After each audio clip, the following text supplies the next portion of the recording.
Hello नमस्कार दोस्तों, आप ही कर रहे हैं चतुर्थ श्रेणी कर्मचारी भर्ती 2025 की तैयारी। तो ये क्लास आपके लिए महत्वपूर्ण रहने वाली है। पहले इस क्लास में हम एम यानी महत्वपूर्ण स्रोत जानेंगे साहित्य के, उसके बाद एमसीक्यू देखेंगे। पहले व्याख्या देखेंगे यानी व्याख्या करेंगे पहले। और ये स्प्रिंग बोर्ड के नोट्स है, इनसे बाहर क्वेश्चन नहीं जाएगा। मैंने जो भी एग्ज़ाम दिया है वो इन्हीं से प्रश्नों से मिले हुए हैं। तो बिना किसी तरीके शुरू करते इससे पहले चैनल को सब्सक्राइब कर लो, वीडियो को लाइक कर दो, अपने दोस्तों के साथ शेयर कर दो। तो चलिए शुरू करते हैं आज की महत्वपूर्ण क्लास। लास्ट में आपको महत्वपूर्ण प्रश्न मिलेंगे ताकि आपका पता चले कि आपके कितने क्वेश्चन राइट हो रहे हैं और आपके कितने याद हुआ है इनमें। और इनकी पीडीएफ आपको टेलीग्राम पर मिल जाएगी। कौन से टॉपिक पढ़ें दोस्तों जो आपके लिए महत्वपूर्ण है चतुर्थ श्रेणी में? तो हम इतिहास में जानने के स्रोत पढ़ेंगे। क्या पढ़ेंगे? इतिहास के जानने के स्रोत, राजस्थान के प्रादेशिक स्थल यानी सभ्यता, प्रमुख राजवंश। राजवंशों में हम अजमेर के चौहान पढ़ेंगे, परमार पढ़ेंगे, राठौड़ वंश पढ़ेंगे, पृथ्वीहार का छावा और गोहिल वंश सब भी पढ़ेंगे। और उसके बाद हम मध्यकालीन राजस्थान की प्रशासनिक राज व्यवस्था पढ़ेंगे। 1857 की क्रांति में राजस्थान का योगदान यानी राजस्थान में 1857 की क्रांति पढ़ेंगे, किसान आंदोलन पढ़ेंगे, जनजातीय आंदोलन पढ़ेंगे, प्रजामंड आंदोलन पढ़ेंगे। और उसके बाद राजस्थान के एकीकरण पढ़ेंगे। और उसके बाद राजस्थान के सामाजिक एवं राजनीतिक संगठन, राजस्थान के स्वतंत्रता सेनानी जो आपके टॉपिक में दिए गए हैं, इनसे एक भी क्वेश्चन बाहर नहीं जाएगा। और ये नोट स्प्रिंग बोर्ड के नोट्स है। इसके आधार पर मेरी जेल प्रहरी में 85 से ज़्यादा क्वेश्चन सही हो रही हैं। मैंने सिर्फ यही किताबें पढ़ी है और उसके साथ आप एमसीक्यू देखे हैं। तो हम जैसे ही एक टॉपिक पूरा हो जाएगा उसके बाद हम एमसीक्यू की देखेंगे। इसकी क्लास अब आज सुबह आएगी और एमसीक्यू की क्लास शाम को आएगी। हम हर दिन एक टॉपिक पढ़ेंगे, उसकी एमसीक्यू देख लें ताकि आपका चतुर्थ श्रेणी में एक भी क्वेश्चन बाहर नहीं जाएगा, ये गारंटी है। इसके साथ ही हम दसियों की किताब देखेंगे। तो बिना किसी देरी के अब टॉपिक शुरू करते हैं। मैंने आपको बता दिया कि कौन कौन से टॉपिक पढ़ेंगे, तो ये सभी टॉपिक पढ़ेंगे जो आपकी परीक्षा के लिए महत्वपूर्ण है। ये नोट ऐसे वैसे नोट्स नहीं है, ये स्प्रिंग बोर्ड के नोट्स है। इन्हीं के आधार पर क्वेश्चन बनते हैं। मैंने देख लिया, मैंने ट्राई कर लिया, मेरे पशु परिचरण में भी इन्हीं के आधार पर पढ़ा था। तो मेरे क्वेश्चन 120 राइट हो रहे थे, लेकिन मेरा नॉर्मलनेस के कारण मैं बाहर हो गया था, लेकिन मेरे रैंक अच्छी 23 जा रहे थे। ठीक है ना, यही प्रश्न आएंगे। ठीक है ना, तो बिना किसी देरी के शुरू करते हैं। चतुर्थ श्रेणी की इसकी पीडीएफ चाहिए तो टेलीग्राम से जुड़ जाइए, लिंक डिस्क्रिप्शन बॉक्स में है, अभी जाकर जुड़ जाइए। तो आज का टॉपिक का नाम क्या है? इतिहास को जानने के स्रोत। इतिहास को जानने के 3 स्रोत मिलते हैं: पुरातात्विक स्रोत, साहित्यिक स्रोत और पुरालेख्य स्रोत। पुरातात्विक स्रोत मतलब सभ्यताओं से सभ्यता होगी ना, उन्हें पुरातात्विक स्रोत कहते हैं। साहित्यिक स्रोत जो लिखे हुए मिलते हैं साहित्य के रूप में, ग्रंथों के रूप में, उन्हें साहित्यिक स्रोत कहते हैं। और पुरालेख्य स्रोत, पुरालेख्य स्रोत जो पुराने लेखों के अनुसार मिले हैं, स्तंभ लेख हो गया, गुहा लेख हो गया, उन पर मिले लेखों को पुरालेख्य स्रोत कहते हैं। तो पुरातात्विक लेख में क्या आता है? तो उसमें अभिलेख आते हैं, ताम्रपत्र आते हैं, सिक्के आ जाएंगे, स्थापत्य, चित्रकला, मूर्ति कला और उत्खनन पुरावशेष पुरातात्विक स्रोत में आएंगे। अभिलेख पहला टॉपिक का है अभिलेख। अभिलेखों का अध्ययन क्या कहलाता है? एपिग्राफी कहलाता है। अध्ययन क्या कहलाता है? एपिग्राफी कहलाता है। अभिलेखों का अध्ययन एपिग्राफी कहलाता है, याद रखना। और इसकी पीडीएफ आपको टेलीग्राम पर मिल जाएगी। ठीक है, ऐसे अभिलेख जिनमें राजाओं की प्रशंसा की जाती है उन्हें प्रशस्ति कहते हैं। और अभिलेख समसामयिक समय के साथ होते हैं, यानी समय के साथ बन पाए जाते हैं, समय के अनुसार होते हैं। और हमें इलेखों से तिथि क्रम निर्धारण में मदद मिलती है। अभिलेखों से हमें किसकी जानकारी मिलती है? वंशावली, विजय, स्थापत्य कला की जानकारी मिलती है। एक एक लाइन याद कर लेना दोस्तों, क्योंकि यहाँ पर दे देगा कि किससे हमें वंशावली, विजय और स्थापत्य कला की जानकारी मिलती है। उसमें ऑप्शन हो जाएगा राष्ट्र हो जाएगा, विद्युत हो जाएगा, प्रकाश हो जाएगा, अभिलेख हो जाएगा। तो उसका आंसर अभिलेख होगा। लेकिन आपको नहीं पता होगा तो आप गलत कर आएंगे, इसलिए मैं बता रहा हूँ कि आप पढ़ लेना, ये इनसे बाहर नहीं जाएगा। तो पहला अभिलेख कौन सा है? बड़ली का अभिलेख। बड़ली का अभिलेख कहाँ मिला था? अजमेर का है। कब ईस्वी का है? 443 ईसा पूर्व का है। और प्राचीनतम अभिलेख है क्योंकि इससे पहले कोई अभिलेख राजस्थान में मिला नहीं है इससे पहले का, इसलिए यह सबसे प्राचीन अभिलेख है। और इसका वीर निर्माण 1784 में लिखा गया था। निर्माण कब? 1784 में लिखा गया था। ठीक है, और क्वेश्चन बता रहा हूँ। अगले क्या है कि यह अभिलेखों के अनुसार मध्यमिका एक जैन के अंदर था। यानी क्वेश्चन आएगा कि किसके अनुसार है मध्यमिका एक जैन के अंदर था, तो आपको आंसर करना है बड़ली अभिलेख अजमेर के अनुसार। बड़ली अभिलेख के अनुसार मध्यमिका एक जैन के अंदर था। और कहाँ पर मिला है मध्यमिका चित्तौड़गढ़ एक जैन के अंदर था। इसकी जानकारी हमें कहाँ से मिलती है तो बड़ली के अभिलेख में मिलती है। बड़ली का अभिलेख कहाँ से मिला है तो अजमेर में मिला है। अजमेर में किसे मिला है ये भी क्वेश्चन आता है, बार बार पूछा गया है। तो ये गौरी शंकर हिराचंद ओझा को मिला है। कब मिला है था 1912 में मिला है। और ये किस माता के मंदिर में मिला है बिलोय माता के मंदिर में मिला है। तो यानी बड़ली शिला के बारे में ये सबसे प्राचीन अभिलेख है। ये 443 ईसा पूर्व का है। ये अजमेर में मिला है। अजमेर में बिलोया माता के मंदिर में मिला है गौरी शंकर हिराचंद ओझा को 1912 में। ये हो गया आपका बड़ली का अभिलेख। इससे बाहर एक अभिलेख के ज़्यादा क्वेश्चन बाहर नहीं जाएगा। और इसके अनुसार माध्यमिका एक जैन के अंदर था। ये बड़ली का अभिलेख इतना ही है। इससे बड़ली के अभिलेख से बाहर नहीं जाएगा, ये गारंटी है। अब गोसुंडी अभिलेख, गोसुंडी कहाँ पर मिला है चित्तौड़गढ़ में मिला है। ये दूसरी शताब्दी ईसा पूर्व का है। और ये इस अभिलेख के अनुसार गजवंश के शासक राजा सर्वतात ने अश्वमेध यज्ञ का आयोजन करवाया था। यानी ये क्वेश्चन आया हुआ है। तो यानी कि क्वेश्चन आया था कि राजा सर्वतात ने अश्वमेध यज्ञ का आयोजन करवाया, ये किस अभिलेख में मिलता है तो यह कौन से अभिलेख में मिलता है गोसुंडी अभिलेख में मिलता है। यह अभिलेख वासुदेव व श्री कृष्ण बलराम को पूजा की जानकारी देता है। यानी गोसुंडी अभिलेख है वो कृष्ण जी की पूजा की जानकारी देता है। यानी वासुदेव व बलराम की पूजा की जानकारी कौन सा अभिलेख देता है गोसुंडी अभिलेख देता है। यानी जो कृष्ण जी की जानकारी देगा वो वैष्णव धर्म से संबंधित होगा। विष्णु संप्रदाय की जानकारी देने वाला राजस्थान का प्राचीनतम अभिलेख है गोसुंडी अभिलेख है। तो गोसुंडी अभिलेख के बारे में क्या है कि यह 200 शताब्दी ईसा पूर्व का, यह चित्तौड़गढ़ में मिला है। और ये गरुड़ वंश के राजा सर्वतात के समय का है। और उसमें अश्वमेध की जानकारी मिलती है। और ये वासुदेव बलराम के संकर्षण है। और ये विष्णु धर्म की जानकारी कौन सा देता है गोसुंडी अभिलेख देता है। तो गोसुंडी के बारे में पढ़ लिया हमने। रणकपुर प्रशस्ति ये पाली में मिला। रणकपुर 1439 की है। किसके समय की है जब महाराणा कुंभा के समय की है।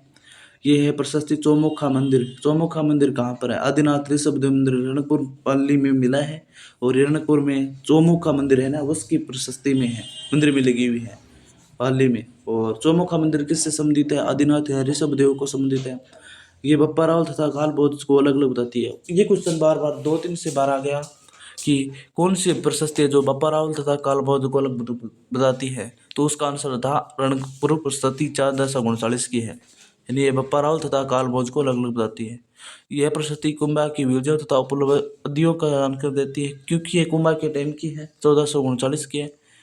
मुद्रा के लिए नाणक शब्द का प्रयोग किया गया। नाणक का शब्द का प्रयोग किस में किया गया रणकपुर प्रशस्ति में किया गया है। इस प्रशस्ति मंदिर की वास्तुकार दीपक का नाम मिलता है। यानी रणकपुर प्रशस्ति के बारे में क्या जानकारी है। ये चौमुखा मंदिर में है, रणकपुर पाली में है, 1439 के कुंभा के समकालीन की है। प्रशस्ति बप्पा तथा काल बौद्ध को अलग अलग बताती है। और कुंभा की विजय और उपाधियों का वर्णन रणकपुर पाली में मिलता है। और मुद्रा के लिए नाणक शब्द का प्रयोग हुआ है। प्रशस्ति में वास्तुकार दीपक था। तो वास्तुकार का नाम क्या था रणकपुर का दीपक था। ठीक है। अब अमेर अभिलेख, यहाँ से एक क्वेश्चन था कि संस्कृत भाषा व नागरी लिपि में है। ये कौन सी भाषा संस्कृत भाषा है और नागरी लिपि है। 1612 में है। मिर्जा राजा मान सिंह के टाइम की है।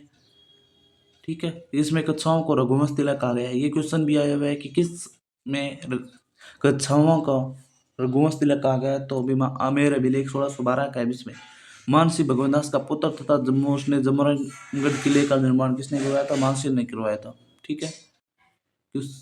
और अब अजमेर का फारसी अभिलेख 1200 ईसा का है। पूर्व का 12 ईस्वी का है। अजमेर का फारसी अभिलेख 1200 ईस्वी का है। पूर्व नहीं है यार, ईस्वी का है। यह राजस्थान में फारसी का प्रथम अभिलेख है। यह अभिलेख 2.5 दिन के झोंपड़े में लगा हुआ है। अजमेर का फारसी अभिलेख यानी कुतुबुद्दीन ऐबक ने तोड़ाया था इस मंदिर को। यहाँ पर सैंस के पाटल को तोड़ाकर मस्जिद बनाई गई थी। ठीक है। अब चित्तौड़गढ़ का फारसी अभिलेख 1325 ईस्वी का है। यह अभिलेख दहीपी पीर की दरगाह में लगा हुआ है। इसमें चित्तौड़ का नाम खिजराबाद मिल दिया गया है। यानी खिजराबाद कौन सा में मिला दहीपी पीर की दरगाह में मिला। 1325 की बात है क्योंकि 1320 में 1301 में 1303 चित्तौड़गढ़ 1303 में चित्तौड़गढ़ पर किसने अलाउद्दीन खिलजी ने आक्रमण किया। वहाँ पर साका हुआ। और वहाँ पर अलाउद्दीन का यानी आधिपत्य हो गया। उसके बाद वहाँ पर खिजर खां को नियुक्त किया गया, उसने दैवदेवी दरगाह का निर्माण करवाया था और उसी में लिखा हुआ है, खिजराबाद नाम दिया गया है। ठीक है, चित्तौड़गढ़ का फारसी विलय कब का है? 1385 ईस्वी का है। अब है ताम्रपत्र। ताम्रपत्र क्या होते हैं उसकी जानकारी बताते हैं। ताम्रपत्र होते हैं भूमि अनुदान के लिए जारी किए जाते थे, यानी किसके लिए? भूमि अनुदान देता नहीं, उसकी जानकारी किसमें मिलती थी? ताम्र अभिलेखों में मिलती थी। ठीक है। हठ ताम्रपत्र। हठ ताम्रपत्र कब का? 1206 ईस्वी का है। यह ताम्रपत्र गुजरात के चालुक्य राजा भीमद्वितीय की जानकारी देता है। तो कौन सा अभिलेख यानी ताम्रपत्र जो भीमद्वितीय की जानकारी देता है? तो वह हठ ताम्रपत्र 1206 का है, क्योंकि 1175 में भीमद्वितीय ने ही मोहम्मद गौरी को हराया था। ठीक है। खरेदा का ताम्रपत्र 1437 ईस्वी का। राणा कुंभा ने एकलिंग जी के पास भूमि अनुदान किया था। खिरादा का विलय कब का? 1437 का। और एकलिंग जी के पास भूमि अनुदान किया था किसने? कुंभा ने। उसकी जानकारी किसमें मिलती है? खिरादा ताम्रपत्र 1437 का। ये ताम्रपत्र धार्मिक स्थिति, मार्ग, मुद्रा की जानकारी देता है। खिरादा ताम्रपत्र 1437 का है। इतना ही याद रखना, खिरादा ताम्रपत्र कब का है? 1437 का। कुंभा के समकालीन है। ठीक है। भूमि अनुदान दी है। चिखली ताम्रपत्र 1483 ईस्वी का है। ताम्र कर व्यवस्था की जानकारी देता है। ये चिखली ताम्रपत्र की भी क्वेश्चन पूछा गया है। पूर्व ताम्रपत्र तो सभी को पूछा, ये बहुत बार पूछा गया है कि रानी कर्मावती ने जोहर के समय भूमि अनुदान दी थी, उसका उस ताम्रपत्र में जानकारी मिलती है, तो उसका आंसर हो जाता तो पूर्व ताम्रपत्र 1535 का है। कर्मावती के जोहर की जानकारी देता है। ठीक है। अब है सिक्के। सिक्कों का दिन न्यू मिस्टेक्स कहा जाता है। सिक्कों का दिन क्या कहा जाता है? न्यू मिशेमेटिक्स। ठीक है। राजस्थान के कई स्थानों से अलग अलग प्रकार के सिक्के प्राप्त होते हैं। तो कौन कहाँ पर किस किस सिक्के मिले इसकी जानकारी हमें होनी चाहिए। चैनल को सब्सक्राइब कर लिया होगा। आपको पटवारी के लिए क्लासें लगवा दी जाएगी आपकी। अगर आप पटवारी की तैयारी कर रहे हैं तो पटवारी के लिए भी क्लासें अवेलेबल होगी, ये भी देख लेना, आपके लिए इम्पोर्टेंट है। ठीक है। और राजस्थान पुलिस के भी महत्वपूर्ण नोट्स ही हैं, इनसे बाहर क्वेश्चन नहीं जाएगा, ये गारंटी है। चैनल को सब्सक्राइब कर लो और बुक ऑर्डर कर दो आप, एक प्रैक्टिस सेट की प्रोडक्ट में दी गई है। ठीक है। तो अब सिक्के देख लेते हैं। नगर टोंक से कौन से सिक्के प्राप्त हुए हैं? यहाँ से कालाइल को 1871 ईस्वी मालवा जनपद के 6000 सिक्के प्राप्त हुए हैं। मालवा कौन सा एमपी का क्षेत्र आता था? यानी कालाइल को 1871 में नगर टोंक से 6000 मालवा जनपद के सिक्के प्राप्त हुए हैं, जिसे कालाइल को 1871 में। ठीक है।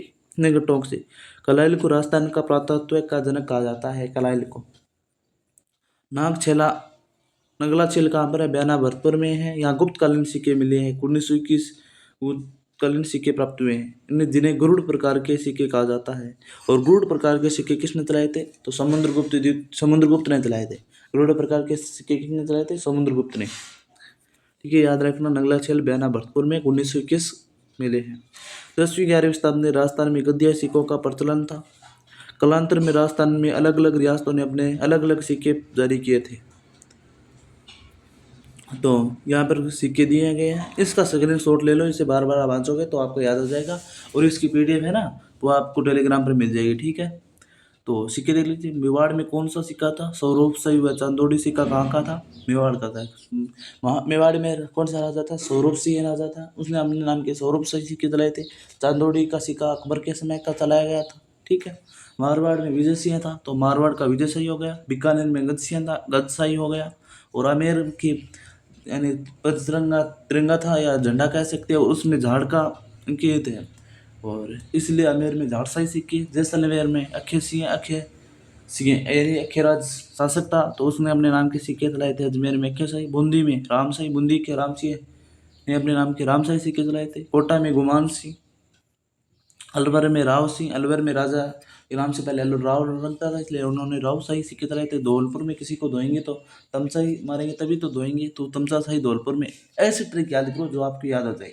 हम तो बता देंगे कि ऐसे ट्रिक बना दो, आप यह ट्रिक रट लो, यह ट्रिक रट लो। जो आप खुद बनाएंगे ट्रिक ना, आपको जो भी कैसी भी बना लो, आपको ऐसी ट्रिक बनाओ जो आपको कभी भूले नहीं। आप कैसे भी बना लो जो आपको याद हो जाए। ठीक है ना। डूंगरपुर में उदय शाही था। बांसवाड़े में सालिम शाही था, और प्रतापगढ़ में भी सालिम शाही सिक्का था। ठीक है। अब वेब की पुस्तक का नाम क्या है? ये क्वेश्चन पूछ लिया कि राजस्थान के सिक्कों के बारे में जानकारी किस पुस्तक में मिलता है और किसकी पुस्तक है? तो वेब की पुस्तक का नाम क्या है? Currency of Hindu state of Rajputana. इसमें वेब की पुस्तक के बारे में मिलता है, सिक्कों के बारे में, ठीक है।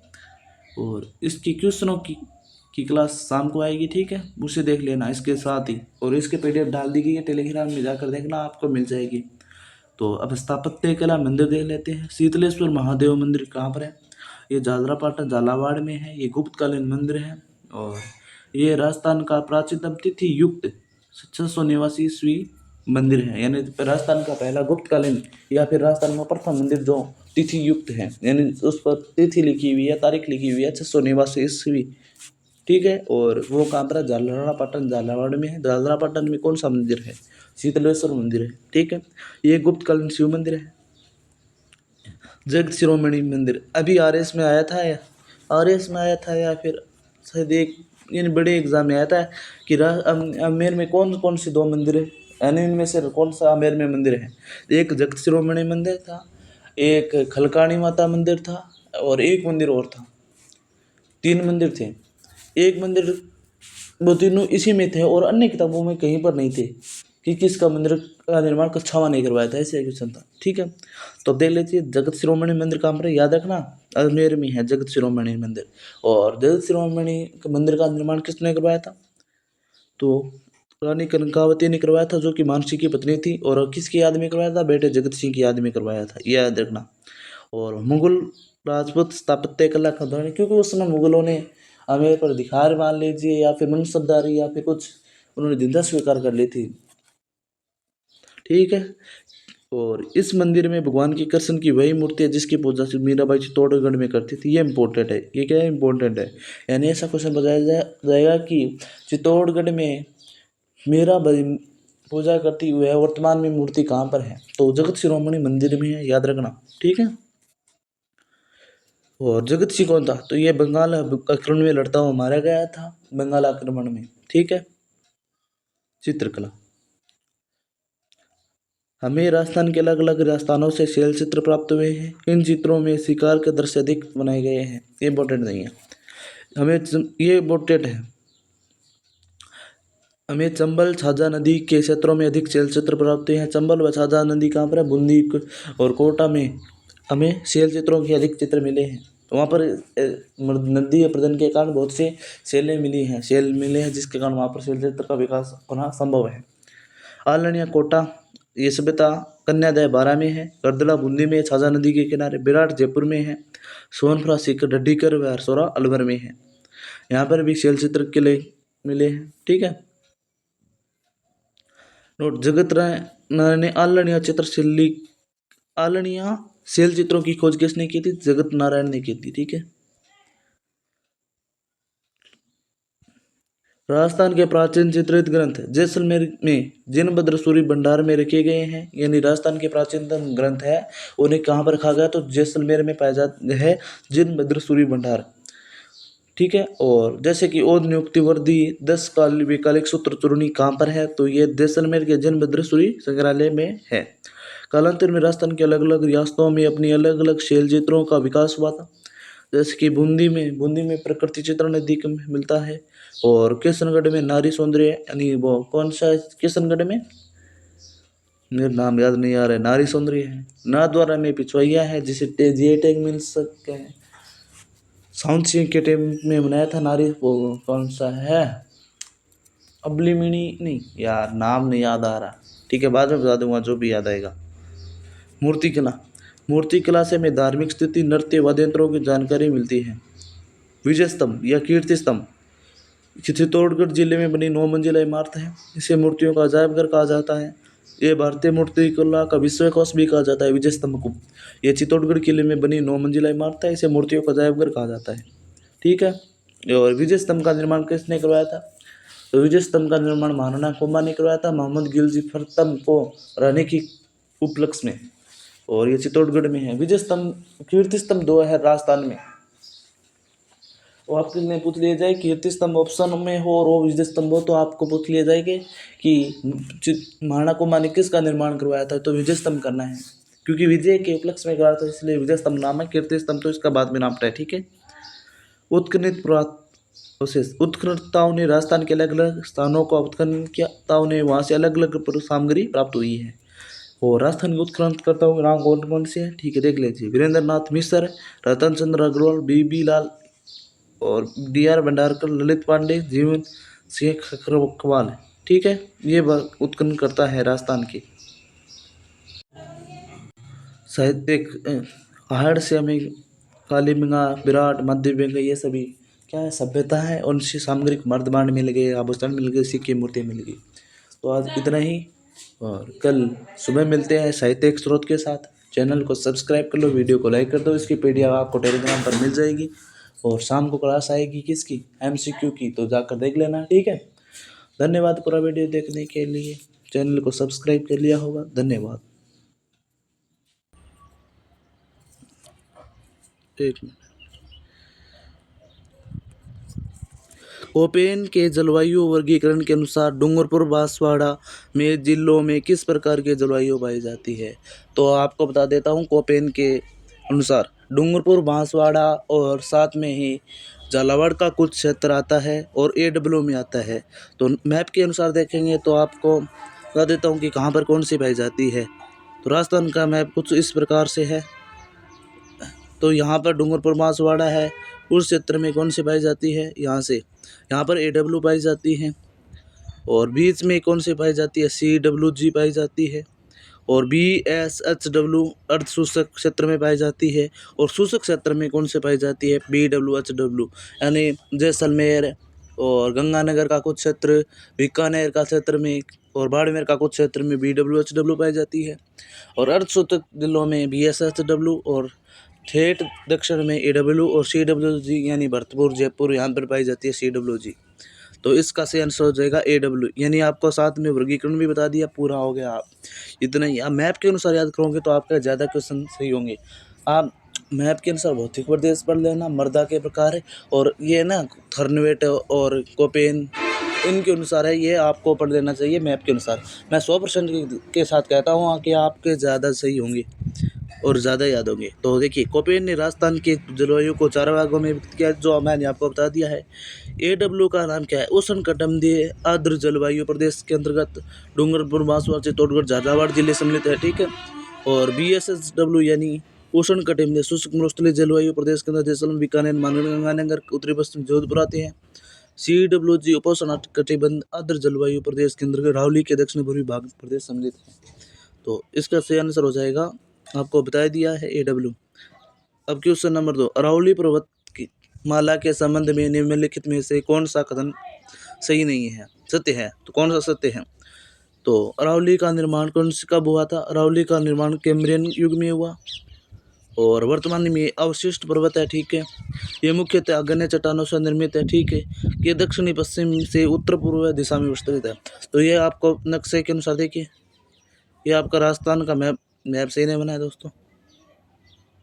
किस प्रकार से है राजस्थान का मैप, इसी प्रकार से है ना। तो इसका विस्तार दक्षिण, ये रहा दक्षिण और पश्चिम से उत्तर पूर्व के, ये बात सही है। और ये इसका निर्माण कैम्ब्रियन युग में, ये भी सही है। और वर्तमान में यह अवशिष्ट है, ये भी सही है। तो इसका सही आंसर क्या होगा? तो इसका सही आंसर हो जाएगा जी, 2 और 4 सही है। सॉरी, प्री कैम्ब्रियन युग में हुआ है, कैम्ब्रियन नहीं, प्री कैम्ब्रियन। मैंने भी ध्यान नहीं दिया था कि प्री कैम्ब्रियन।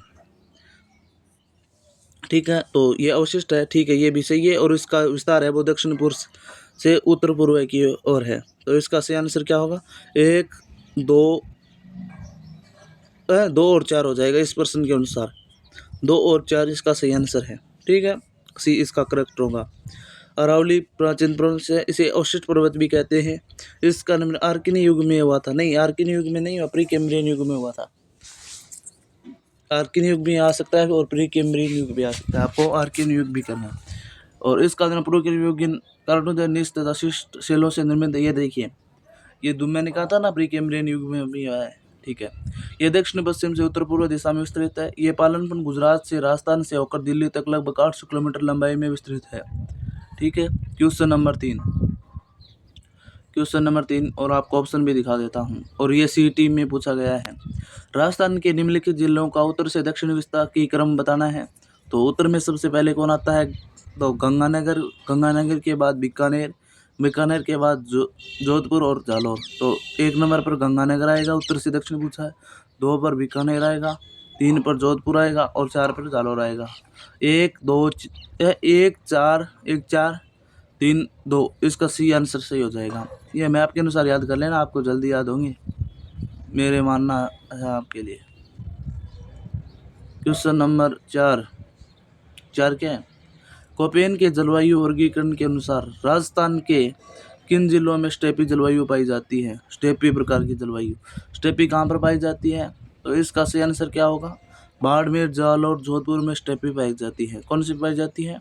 बाड़मेर, जालौर और जोधपुर में कौन से प्रकार की? स्टेपी प्रकार की जलवायु पाई जाती है। ठीक,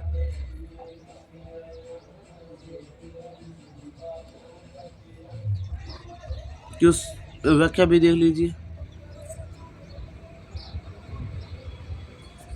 इकोपेन के जलवायु वर्गीकरण के अनुसार राजस्थान के जालौर, बाड़मेर, पाली, नागौर, जोधपुर, सीकर, चूरू जिलों में स्टेपी जलवायु है।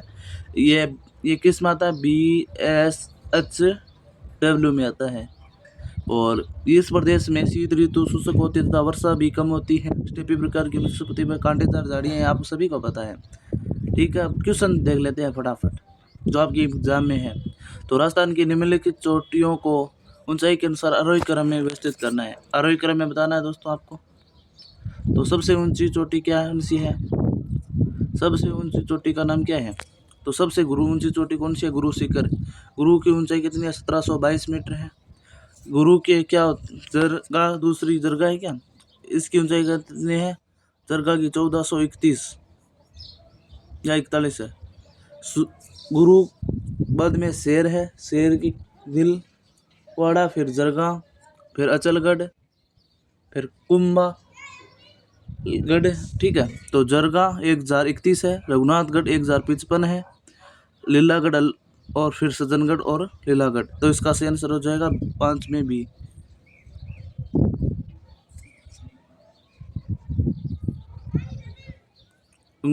सज्जनगढ़ 944 है और लीलागढ़ 874 है।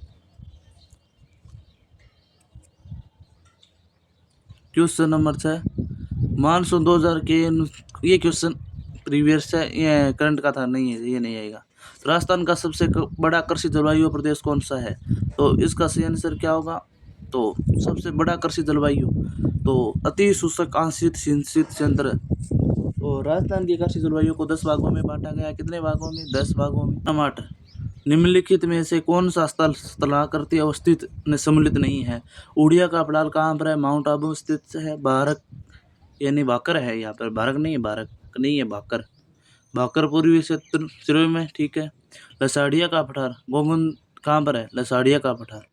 बुराट का पठार कहाँ पर है? गोगुंदा से कोमलगढ़ के मध्य है।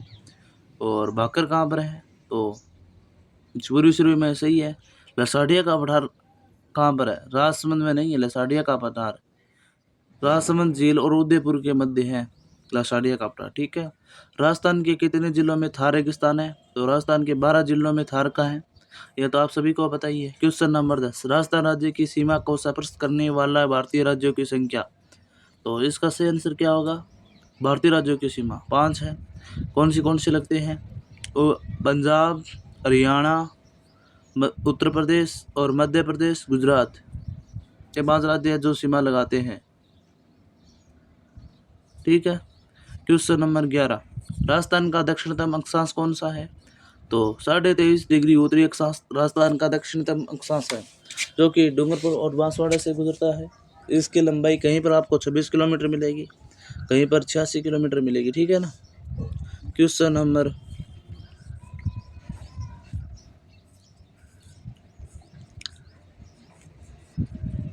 12, राजस्थान का सर्वोच्च पठार है। तो सबसे ऊंचा पठार कौन सा? सर्वोच्च पठार।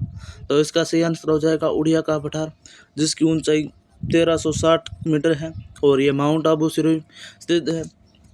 ठीक है, क्वेश्चन नंबर 13, अनुप्रस्थ बालू का टीले राजस्थान के किन जिलों में मिलते हैं? अनुप्रस्थ बालू का टीले राजस्थान के किन जिलों में मिलते हैं? तो इसका सही आंसर क्या हो जाएगा? अनुप्रस्थ बालू टीले राजस्थान के बीकानेर, गंगानगर जिले में मिलते हैं। तो ये इसका सही आंसर हो जाएगा। क्वेश्चन नंबर 14, राजस्थान की स्थलीय सीमा कितने किलोमीटर है? राजस्थान की स्थलीय सीमा 5,920 किलोमीटर है और ये पाकिस्तान के साथ 1,070 किलोमीटर बनाती है और राज्यों के साथ 4,850 किलोमीटर बनाती है। जैसे और अंतर्राष्ट्रीय सीमा 1,070 है और अंतर्राज्यीय सीमा 4,850 है। ठीक है। क्वेश्चन नंबर 15, राजस्थान का क्षेत्रफल भारत के कुल क्षेत्रफल का है। तो इसका सभी को पता ही है, इसकी कोई व्याख्या नहीं करता हूँ क्योंकि सबको आता है। इसे क्वेश्चन 10.41 है।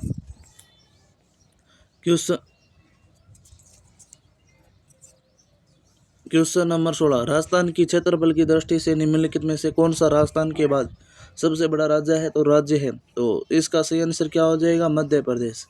क्षेत्रफल में सबसे बड़ा राज्य राजस्थान है, उसके बाद मध्य प्रदेश है। क्वेश्चन नंबर 17, निम्नलिखित में से कौन सी पर्वत चोटियां उनकी ऊंचाई के अवरोही क्रम में सही है? तो 17 का सही आंसर क्या होगा? सबसे ऊंची है गुरु शिखर। गुरु शिखर इनमें नहीं है। गुरु शिखर के बाद शेर है 1597। शेर के बाद दिलवाड़ा है, तो शेर के बाद दिलवाड़ा के बाद में जरगा बाद में अचलगढ़, तो भी इसका सही आंसर हो जाएगा। शेर कहाँ पर है? तो ये भी माउंट सिरोही में है। दिलवाड़ा कहाँ पर है? जरगा कहाँ पर है? और अचलगढ़ कहाँ पर है? कमेंट में बताओ।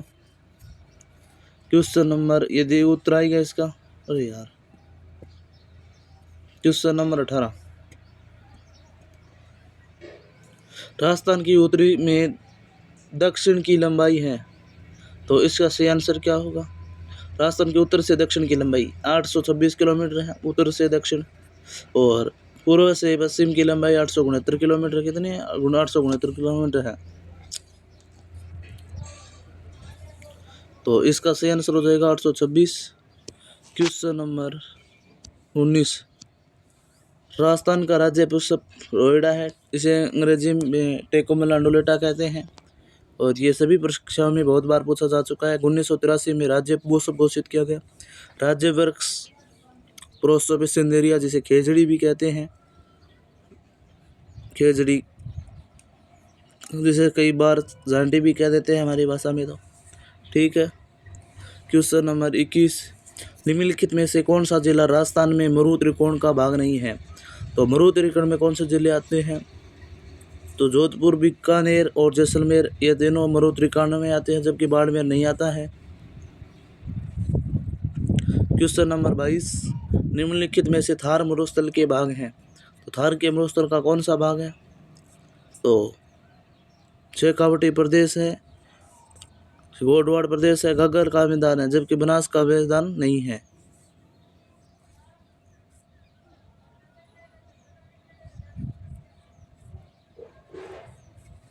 इसका सही आंसर क्या होगा? ए और बी और डी।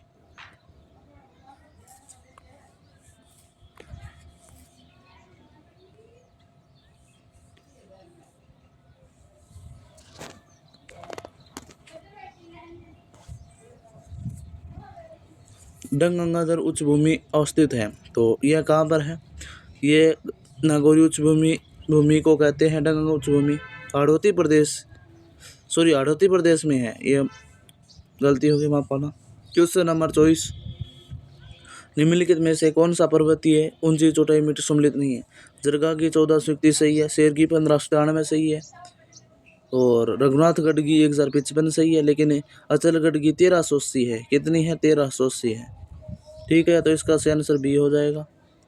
क्वेश्चन नंबर 25, ये चोटियां दी गई हैं,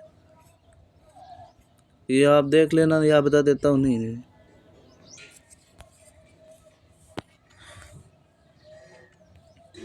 अरावली पर्वतमाला की सबसे ऊंची चोटी गुरु शिखर कहाँ स्थित है?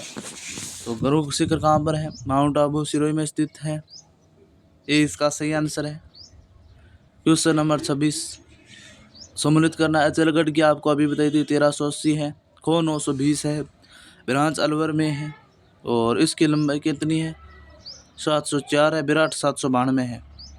तो ये मिलाना है, तो ए में बी, देखिए ए में बी किस में है, तो इसका सही आंसर क्या होगा?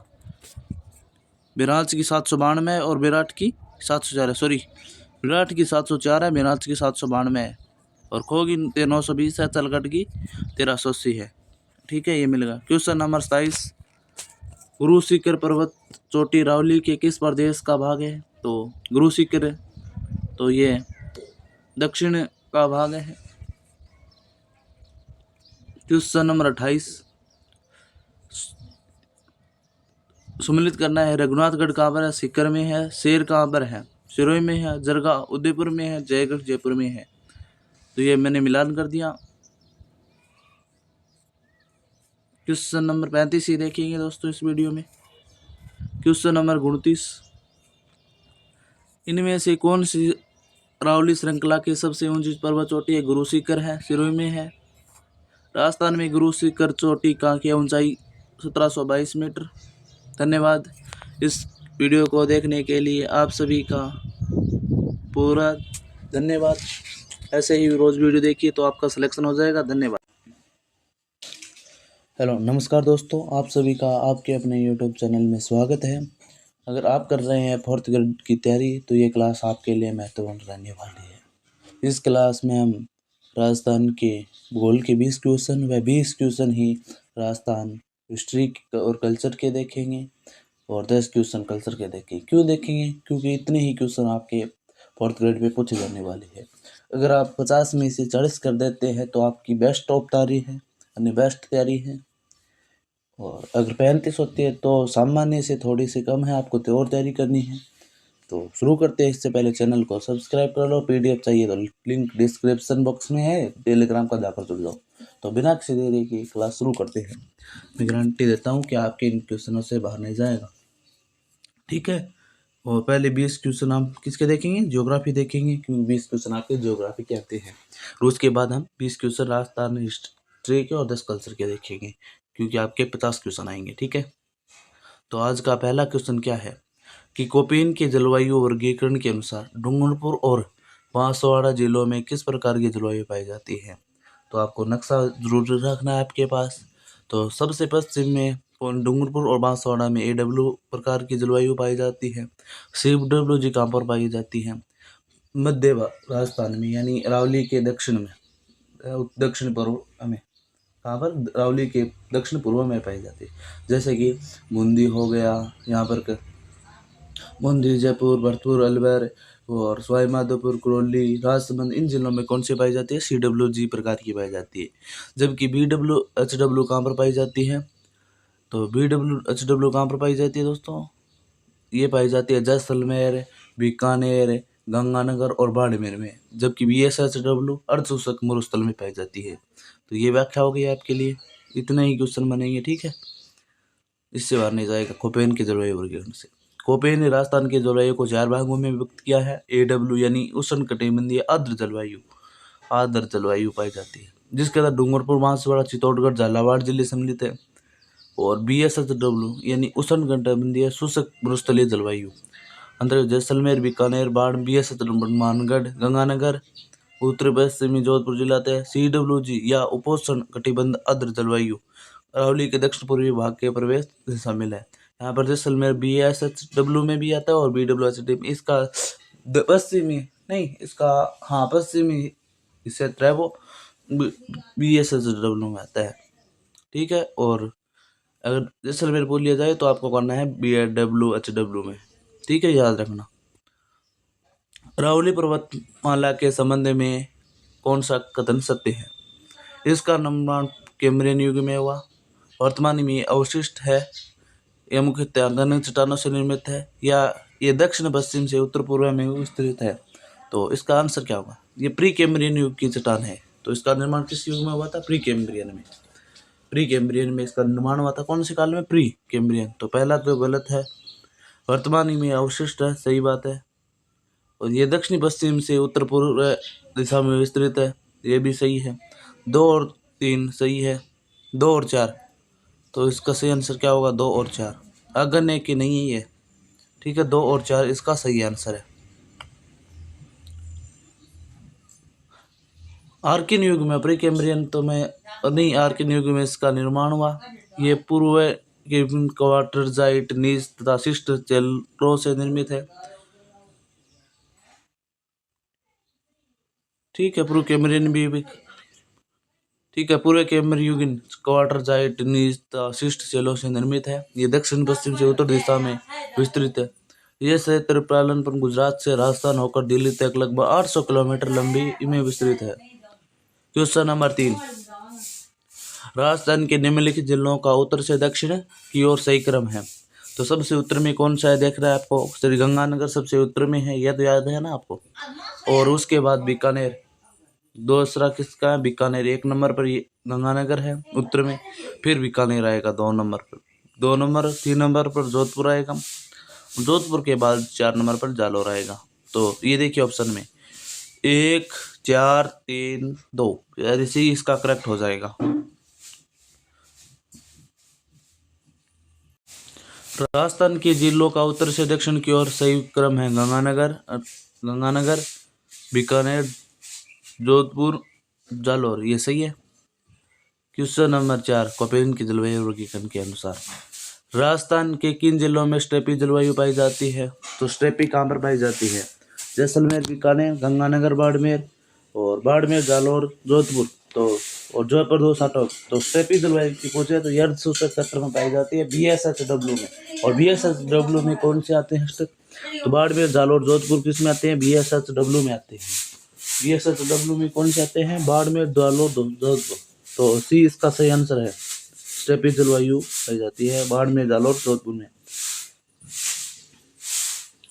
कोपेन के जलवायु वर्गीकरण के अनुसार राजस्थान के जालौर, बाड़मेर, पाली, नागौर, जोधपुर, सीकर, चूरू जिलों में स्टेपी जलवायु पाई जाती है। इस प्रदेश में शीत ऋतु शुष्क होती है तथा वर्षा भी कम होती है। यहाँ स्टेपी प्रकार की जलवायु वनस्पति पाई जाती है। कांटेदार झाड़ियाँ एवं घास की यहाँ की मुख्य विशेषता है। ठीक है, और पीडीएफ चाहिए तो टेलीग्राम से जाकर जुड़ जाइए। और जो भी इसकी बुक या मंगाना चाहते हैं तो आपको मिल जाएगी। और प्रोडक्ट में एक बुक दी है वो स्वास्थ्य जी वाली है, उसे आप अभी ऑर्डर कर देना ताकि आपका जलपर्णी में सिलेक्शन हो सके। और वह उन्हीं की बुक से है। राजस्थान के निम्नलिखित पर्वत चोटियों को ऊंचाई के अनुसार अवरोही क्रम में विस्तृत करना है। तो सबसे ऊंची चोटी कौन सी है, इनमें देखिए रघुनाथगढ़ 1055 है, याद रखना कितनी है, रघुनाथगढ़ 1055 है। 1055 किसकी है, रघुनाथगढ़ सीकर में है। और ठीक है, जरगा की कितनी है,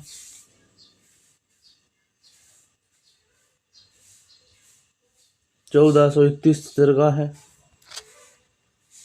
1431 कौन सी जरगा है, ठीक है। और लीलागढ़ 872 है। तो सबसे ऊंची जरगा, फिर रघुनाथगढ़, जरकाबाद में रघुनाथगढ़, फिर सज्जनगढ़ और लीलागढ़। ये इसका करेक्ट आंसर हो जाएगा अवरोही क्रम में, घटता क्रम में। ठीक है, जरगा, रघुनाथगढ़, सज्जनगढ़ और लीलागढ़ भी इसका करेक्ट है। देखिए ये व्याख्या देख लीजिए ताकि आपका, अरे हाँ सॉरी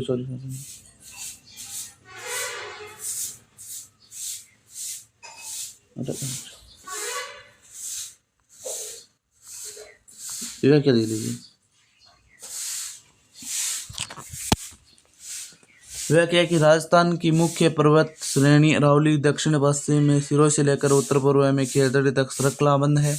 इस पर्वत श्रेणी की औसत ऊंचाई लगभग 1225 मीटर है। प्रमुख पर्वत श्रेणी की ऊंचाई का अवरोही क्रम इस प्रकार है, जरगा 1431, रघुनाथगढ़ 1055, सज्जनगढ़ 944 कितनी है, 944 है, जबकि लीलागढ़ कितनी है, 874 मीटर है। ठीक है, याद रखना। मानसून 2021 के दौरान निम्न में से किस जिले में असामान्य या सामान्य से 60% ज्यादा वर्षा हुई है। तो इसका सही आंसर हो जाएगा चूरू में। ये करंट का क्वेश्चन था, वो अब नहीं पूछा जाएगा, इसे डिलीट मारो। क्वेश्चन नंबर 7, राजस्थान का सबसे बड़ा कृषि जलवायु प्रदेश कौन सा है। कृषि जलवायु प्रदेश आपका कौन सा है, तो सबसे बड़ा कृषि जलवायु प्रदेश IC है। कौन सा है, IC है। IC का नाम क्या है, अति शुष्क आशिक शीतल क्षेत्र। IC का क्या नाम है, अति शुष्क आशिक शीतल क्षेत्र IC। ठीक है,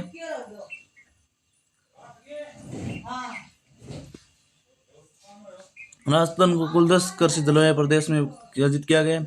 राजस्थान का सबसे बड़ा कृषि जलवायु प्रदेश अति शुष्क सिंचाई मैदान ऐसी है तो जैसलमेर, बीकानेर, चूरू जिलों में विस्तृत है ऐसी। और इस क्षेत्र की वर्षा है वो 100 से 350 सेंटीमीटर है, मिलीमीटर है, 10 से 35 मिलीमीटर। क्वेश्चन नंबर 8, निम्नलिखित में से कौन सा स्थलाकृति अवस्थित सही सम्मिलित नहीं है? तो कौन नहीं सम्मिलित नहीं है? उड़िया का पठार माउंट आबू सही है, बारक बाकर है, पूर्वी सिरोही में ठीक है, बारक या बाकर। लसाड़िया का पठार गोगुन लसाड़िया का पठार कहाँ पर है? बुराट का पठार कोमलगढ़ और राजसमंद के मध्य है, यह भी सही है। तो कौन सा सलाहकार सी इसका करेक्ट आंसर आ जाएगा, बाकर है, सॉरी।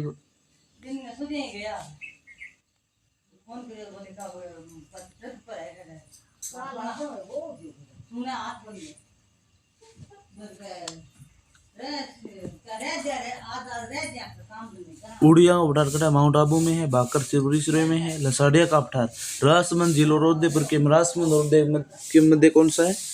तो ये है लसाड़िया का पठार। बुराट का पठार कोमलगढ़ गोवंडा के मध्य है। क्वेश्चन नंबर 9, राजस्थान के कितने जिलों में थार रेगिस्तान फैला हुआ है? राजस्थान के 12 जिलों में थार का रेगिस्तान है, ठीक है, याद रखना, नाम देख लेना। क्वेश्चन नंबर 10, राजस्थान राज्य की सीमा को स्पष्ट करने वाला भारतीय राज्यों की संख्या 5 है। उत्तर में पंजाब, उत्तर पूर्व में कौन सा है? हरियाणा है, पूर्व में उत्तर प्रदेश है, दक्षिण पूर्व में मध्य प्रदेश है और दक्षिण पश्चिम में कौन सा है? गुजरात है। ये पूछे जाते हैं कि इनका दिशा कौन सी है, तो ये 5 राज्य हैं। राजस्थान का दक्षिणतम अक्षांश है, तो राजस्थान का अक्षांश कौन सा है? 23 डिग्री 3 मिनट से लेकर 30 डिग्री 12 मिनट उत्तरी अक्षांश के मध्य राजस्थान स्थित है, ठीक है। राजस्थान का दक्षिणतम अक्षांश 23 डिग्री 3 उत्तरी है। राजस्थान भारत के पश्चिम भाग में उत्तरी अक्षांश से 30 डिग्री 12 मिनट उत्तरी अक्षांश के मध्य तथा 69 डिग्री 30 मिनट पूर्वी देशांतर से 78 डिग्री 17 मिनट पूर्वी देशांतर के मध्य स्थित है। इसका उत्तर से दक्षिण का विस्तार 826 किलोमीटर तथा पूर्व से पश्चिम का विस्तार 869 किलोमीटर है। राजस्थान राज्य का क्षेत्रफल लगभग 3,42,239 वर्ग किलोमीटर है। ये इम्पोर्टेंट आपके लिए, ठीक है। क्वेश्चन नंबर, राजस्थान का सर्वोच्च पठार है, तो सर्वोच्च पठार कौन सा है? तो इसका सही आंसर क्या होगा? उड़िया का पठार, यानी सबसे ऊंचा पठार उड़िया का पठार है, जो कहाँ पर है? माउंट आबू सिरोही में स्थित है। बुराट का पठार कहाँ पर है? गोंदा व कोमलगढ़ के मध्य है। हाड़ौती का पठार हाड़ौती यानी कोटा बूंदी वाला झालावाड़ में है। और मेसा का पठार चित्तौड़गढ़ में, जिस पर चित्तौड़गढ़ का किला है, मेसा के पठार पर है। और उड़िया पठार की ऊंचाई कितनी है? 1360 मीटर है। क्वेश्चन नंबर 13, अनुप्रस्थ भालू का टीले राजस्थान के किन जिलों में स्थित है? तो इसका सही आंसर क्या होगा? अनुप्रस्थ भालू का टीले बीकानेर और गंगानगर में अनुप्रस्थ भालू का टीले पाए जाते हैं। एक इम्पोर्टेंट, जोधपुर में सर्वाधिक यानी सभी प्रकार के भालू का स्तूप पाए जाते हैं। जोधपुर में जबकि सर्वाधिक कहाँ पर है? तो जैसलमेर में। ये इम्पोर्टेंट है। क्वेश्चन नंबर 14, इससे पहले व्याख्या देखिए। अनूपपुर का भालू टीले राजस्थान के बीकानेर गंगानगर जिले में मिलते हैं। रेत के टीले हवा की दिशा के समकोण पर उन्मुख लंबी लंबी लकीरों के रूप में बनती है, जिन्हें अनुप्रस्थ टीबा के रूप में जाना जाता है। क्वेश्चन नंबर 14, राजस्थान की स्थलीय सीमा कितने किलोमीटर लंबी है? राजस्थान की स्थलीय सीमा की लंबाई 5,920 है, जिसमें से 1,070 किससे है? अंतर्राष्ट्रीय सीमा और किसके है? बची 4,850 जो कि राज्यों से लगती है, अंतर्राज्यीय सीमा है, ठीक है। इम्पोर्टेंट है। राजस्थान का क्षेत्रफल भारत के कुल क्षेत्रफल का प्रतिशत है, तो 10.41% है। इम्पोर्टेंट है। और क्षेत्रफल की दृष्टि से पहला स्थान राजस्थान का ही है। राजस्थान का क्षेत्रफल 3,42,239 वर्ग किलोमीटर, 10.41% है। और उत्तर से दक्षिणी लंबाई 826 है और 869 पूर्व से पश्चिम लंबाई राजस्थान की है। क्वेश्चन नंबर 16, क्षेत्रफल की दृष्टि से निम्नलिखित में से कौन सा राजस्थान के बाद सबसे बड़ा राज्य है? तो राजस्थान का सबसे बड़ा मध्य प्रदेश है।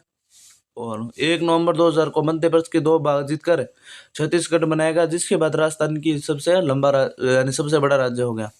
निम्नलिखित में से कौन सी पर्वत चोटियां उनकी ऊंचाई के अवरोही क्रम में सही है?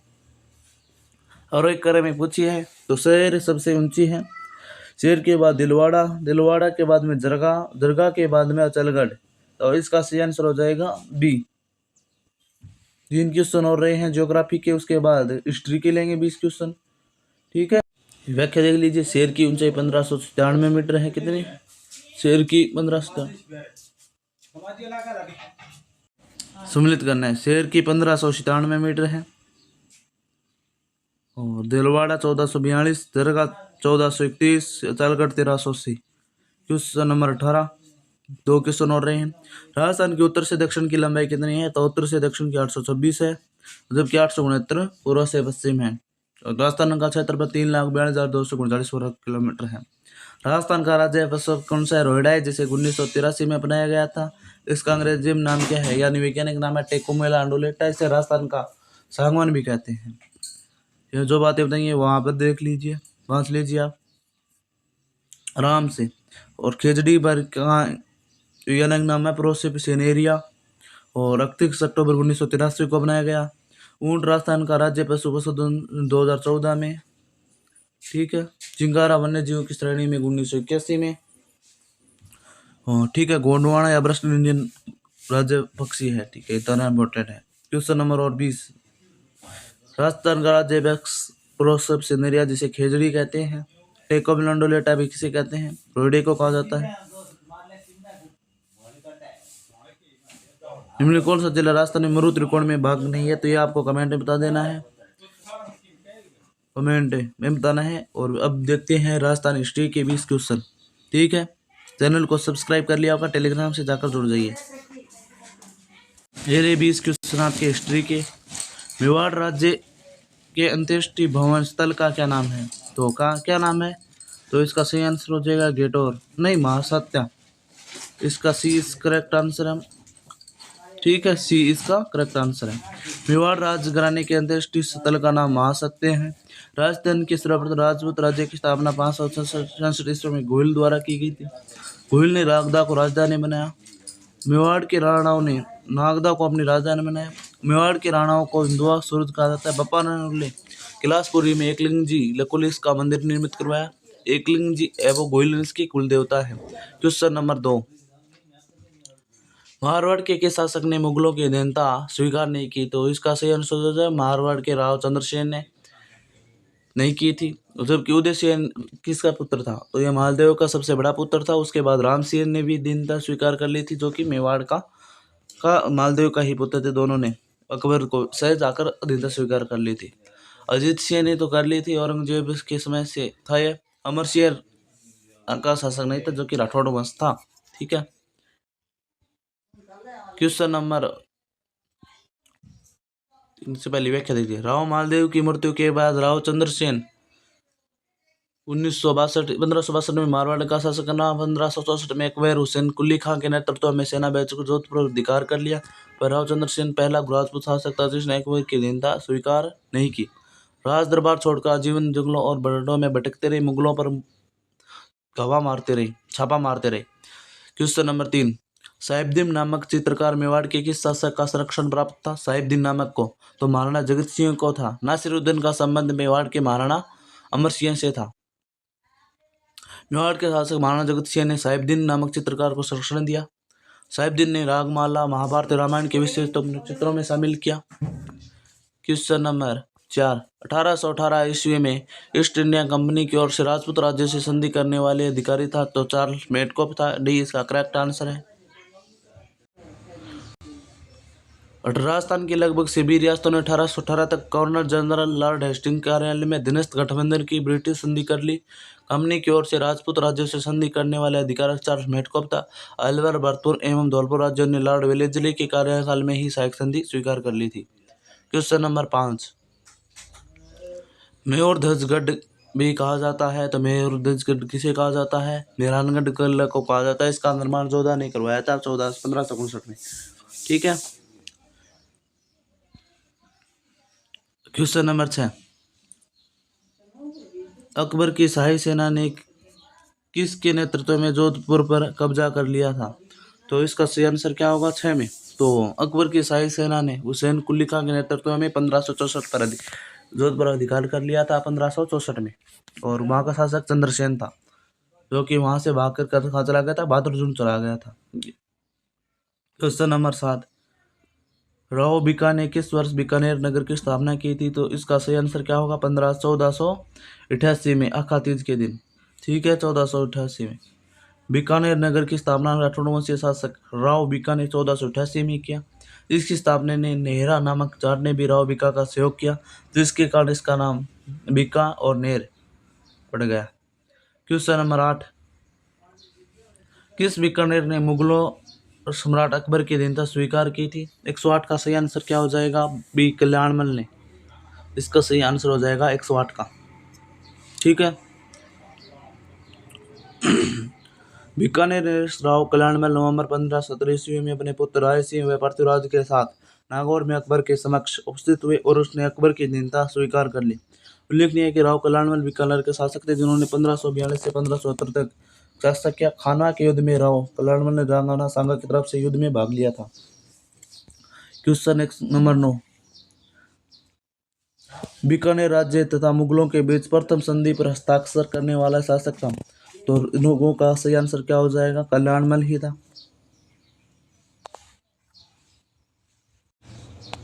क्वेश्चन नंबर 10, बाबर के पुत्र कामरान और बीकानेर के मध्य युद्ध का वर्णन किस ग्रंथ में मिलता है? तो राव जेत सिंह रोचंद में मिलता है। ठीक है, बीकानेर के नरेश राव जेत सिंह और शहजादा कामरान के मध्य युद्ध का वर्णन राव जेत सिंह मिलते। इसकी रचना बिट्टू सुजाने द्वारा डिंगल भाषा में की गई थी। यह एक ऐतिहासिक रचना है। बीकानेर राव जेत सिंह ने 1534 ईस्वी में काबुल के मुगल शासक कामरान हुमायूं के भाई को पराजित किया था 1534 ईस्वी में। ठीक है, क्वेश्चन नंबर 11, निम्नलिखित बीकानेर के शासकों में से किसने खानवा के युद्ध में राणा सांगा की ओर से भाग लिया था? तो इसका सही आंसर क्या होगा? राव कल्याणमल ने लिया था और इसके पुत्र पिता नाम था, क्या नाम था? कल्याणमल के पिता का नाम लूणकर्ण था, जिसने किसको भेजा था? कल्याणमल को भेजा था। तो अभी इसका करेक्ट आंसर हो जाएगा जेत सिंह था या फिर कल्याणमल? जेत सिंह। बीकानेर के शासक राय सिंह का काल क्या था? 1574 से 1612 ईस्वी तक था और इसको सिरोही पर आक्रमण करने के लिए अकबर ने भेजा था। ठीक है, व्याख्या देख लीजिए। बीकानेर के शासक राय सिंह का शासनकाल 1574 से 1612 ईस्वी तक था। राव राय सिंह 1517 में महाराणा धीराज की उपाधि धारण करता है। इन्हें बीकानेर के जूनागढ़ दुर्ग का निर्माण करवाया था। इन्हें राजपूतानाकरण अब किसने कहा था? मुंशी देवी प्रसाद ने कहा था। 1517 में अकबर की सेना में जोधपुर अधिकार कर लिया और तत्पश्चात अकबर ने राव राय सिंह को जोधपुर का प्रशासक नियुक्त किया। वह राय सिंह की मृत्यु बुरहानपुर में हो गई थी। क्वेश्चन नंबर 13, राव राय सिंह के राजपुताने का कर्ण किसने कहा था? तो मुंशी देवी प्रसाद ने कहा था। 1574 ईस्वी में अकबर की सेना के अधिकार के बाद जोधपुर का प्रशासक किसे नियुक्त किया गया? तो 14 का सही आंसर क्या होगा? 14 का सही आंसर हो जाएगा डी, बीकानेर के राय सिंह को। ये व्याख्या देख लिया, इसलिए बता रहा हूँ, जल्दी जल्दी क्वेश्चन करा रहा हूँ ताकि आपका टाइम भी बर्बाद ना हो। किस राजपूत राज्य की मूर्ति बुरहानपुर में हो गई थी? तो राय सिंह की मूर्ति बुरहानपुर में हो गई थी। क्वेश्चन नंबर 16, अकबर द्वारा निम्नलिखित में से किस शासक को शमशाबाद नूरपुर की जागीर राय की उपाधि दी थी? इसका सही आंसर क्या होगा? राय सिंह। कौन होगा? राय सिंह। राय सिंह इसका करेक्ट आंसर हो जाएगा। तो इसका सही आंसर हो जाएगा बीकानेर के राय सिंह को। क्वेश्चन नंबर, ठीक है, क्वेश्चन नंबर 17, बीकानेर के इतिहास लिखने में कौन सी ख्यात अति लाभदायक है? तो इसका सही आंसर दयालदास ख्यात है। ठीक है, जिसकी रचना दयालदास ने की थी। बीका से लेकर महाराजा सिद्धार्थ सिंह तक का वर्णन करती है। ठीक है, क्वेश्चन नंबर 118, बीकानेर शासक कर्ण सिंह किस मुगल सम्राट के समकालीन थे? तो इसका सही आंसर शाहजहां औरंगजेब के समकालीन थे। बीकानेर के शासक कर्ण सिंह मुगल सम्राट शाहजहां औरंगजेब के समकालीन थे। इन्होंने साहित्यिक कल्पद्रुम की रचना किसने की थी? कर्ण सिंह ने की थी। और गंगानंद मैथिली का संबंध किस शासक थे? कर्ण सिंह से। इन्होंने काव्य डाकिनी तथा कर्णभूषण नामक ग्रंथ लिखे, महल का निर्माण करवाया था। क्वेश्चन नंबर 119, बीकानेर के नौसिया को औरंगजेब ने कौन सी उपाधि दी थी? महाराणा मराठा की उपाधि दी थी। महाराजा नौ से बीकानेर के राठौर शासक थे। वह 1669 में बीकानेर के राजा बने। मुगल बादशाह औरंगजेब ने मराठों का दमन करने के लिए महाराजा अनूप सिंह को भेजा। अनूप सिंह वीरता से औरंगजेब ने मराठों की उपाधि दी थी और महाराजा की उपाधि भी अनूप सिंह को दी थी। क्वेश्चन नंबर 20 और इसके बाद कल्चर के क्वेश्चन है। बीकानेर के कौन से शासक को उसकी वीरता से प्रभावित होकर औरंगजेब ने महामराठों की उपाधि दी थी? तो इसका सही आंसर हो जाएगा महाराजा अनूप सिंह को महाराजा की उपाधि और महामराठों की अनूप सिंह को दी थी। ठीक है, अब कल्चर के क्वेश्चन देखेंगे। ठीक है, जिससे पहले चैनल को सब्सक्राइब कर लो, वीडियो को लाइक कर दो, टेलीग्राम से जाकर जुड़ जाओ। और जो बुक दी गई है वो शासन दी वाली है, आपको प्रोडक्ट में दिए है, वो अभी ऑर्डर कर देना। ठीक है। हेलो नमस्कार दोस्तों, अगर आप कर रहे हैं 4th ग्रेड की तैयारी तो यह क्लास आपके लिए महत्वपूर्ण रहने वाली है। आप सभी का आपके अपने यूट्यूब चैनल में स्वागत है। और कैसे चल रही है आपकी तैयारी? 4th ग्रेड में आपके राजस्थान जीके लेकर परेशानी है तो कोई घबराने की बात नहीं है। इस वीडियो में हम राजस्थान जीके की क्लास संस्कृति के प्रश्न देखेंगे और हर रोज़ आपको क्लास मिल जाएगी 8 बजे। शाम को भी क्लास आती है, देख लेना। ठीक है। और आज का टॉपिक का नाम है राजस्थान के प्रमुख रीति रिवाज, प्रथाएं, परंपराएं, वेशभूषा, आभूषण एवं शब्दावली से संबंधित महत्वपूर्ण प्रश्न। तो टेलीग्राम से जुड़ जाइए ताकि आपको इसकी पीडीएफ मिल सके। तो बिना किसी देरी के क्लास शुरू करते हैं। इससे पहले चैनल को सब्सक्राइब कर लेना। ठीक है। तो आज का पहला क्वेश्चन, ओगणिया, अंगोटिया, सुरलिया आभूषण पहने जाते हैं, यानी ये कहाँ पर पहने जाते हैं? ओगणिया, अंगोटिया, सुरलिया आभूषण। तो इसका सही आंसर क्या होगा? कानों में पहने जाते हैं। कानों के आभूषण और कौन कौन सी है? अंगोटिया, सुरलिया, झुमका भी कानों में पहना जाता है, कुंडल भी पहना जाता है, पिन, पल्ली और पन्ना भी कान में पहना जाता है, जेला भी कान में पहना जाता है, कर्णफूल कान में पहना जाता है, लटकन कान में पहनी जाती है, बाली कान में, लूंग नाक में पहना जाता है। ठीक है।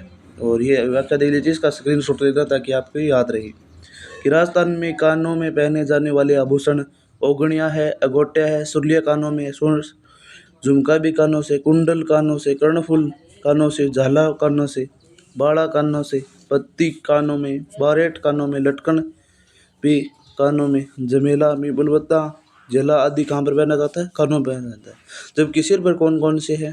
तो शीश, यानी सिर पर आ गया शीश में, सुरमंग भी कहाँ पर पहना जाता है? सिर पर। रखड़ी, बोरला, टिक्का, सांकली गले का भी आभूषण होता है और सिर का भी आभूषण होता है। मेमंद सिर का आभूषण होता है। फीणी भी नाक में पहनी जाती है। फीणी कहाँ पर है? नाक के आभूषण है ये। ठीक है।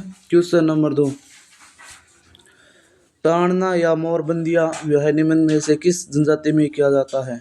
तो इसका सही आंसर क्या हो जाएगा? गौरासिया में मोर बंदिया और ताड़ना किया जाता है गौरासिया में। जनसंख्या की दृष्टि से गौरासिया जनजाति का राज्य में तीसरा स्थान है और ये कहाँ पर पाई जाती है? तो यह सिरोही क्षेत्र में पाई जाती है, अधिकतर सिरोही में रहती है। और इनके मोहल्ले को क्या कहते हैं? फालिया कहा जाता है। और इस जनजाति में पित्तात्मक एवं एकल प्रथा पाई जाती है। इस जनजाति में ताड़ना, मोर बंदिया एवं पहराना ब्याह प्रचलित है। कहाँ से संबंधित है? गौरासिया से। क्वेश्चन नंबर 3, निम्नलिखित में से कौन सा युग्म सही सम्मिलित नहीं है? उपछठ कब आती है? भाद्र पक्ष की कृष्ण पक्ष की षष्ठी को आती है उपछठ, और इसे बलराम छठ भी कहते हैं। बलराम जी की जयंती भी आती है। ठीक है।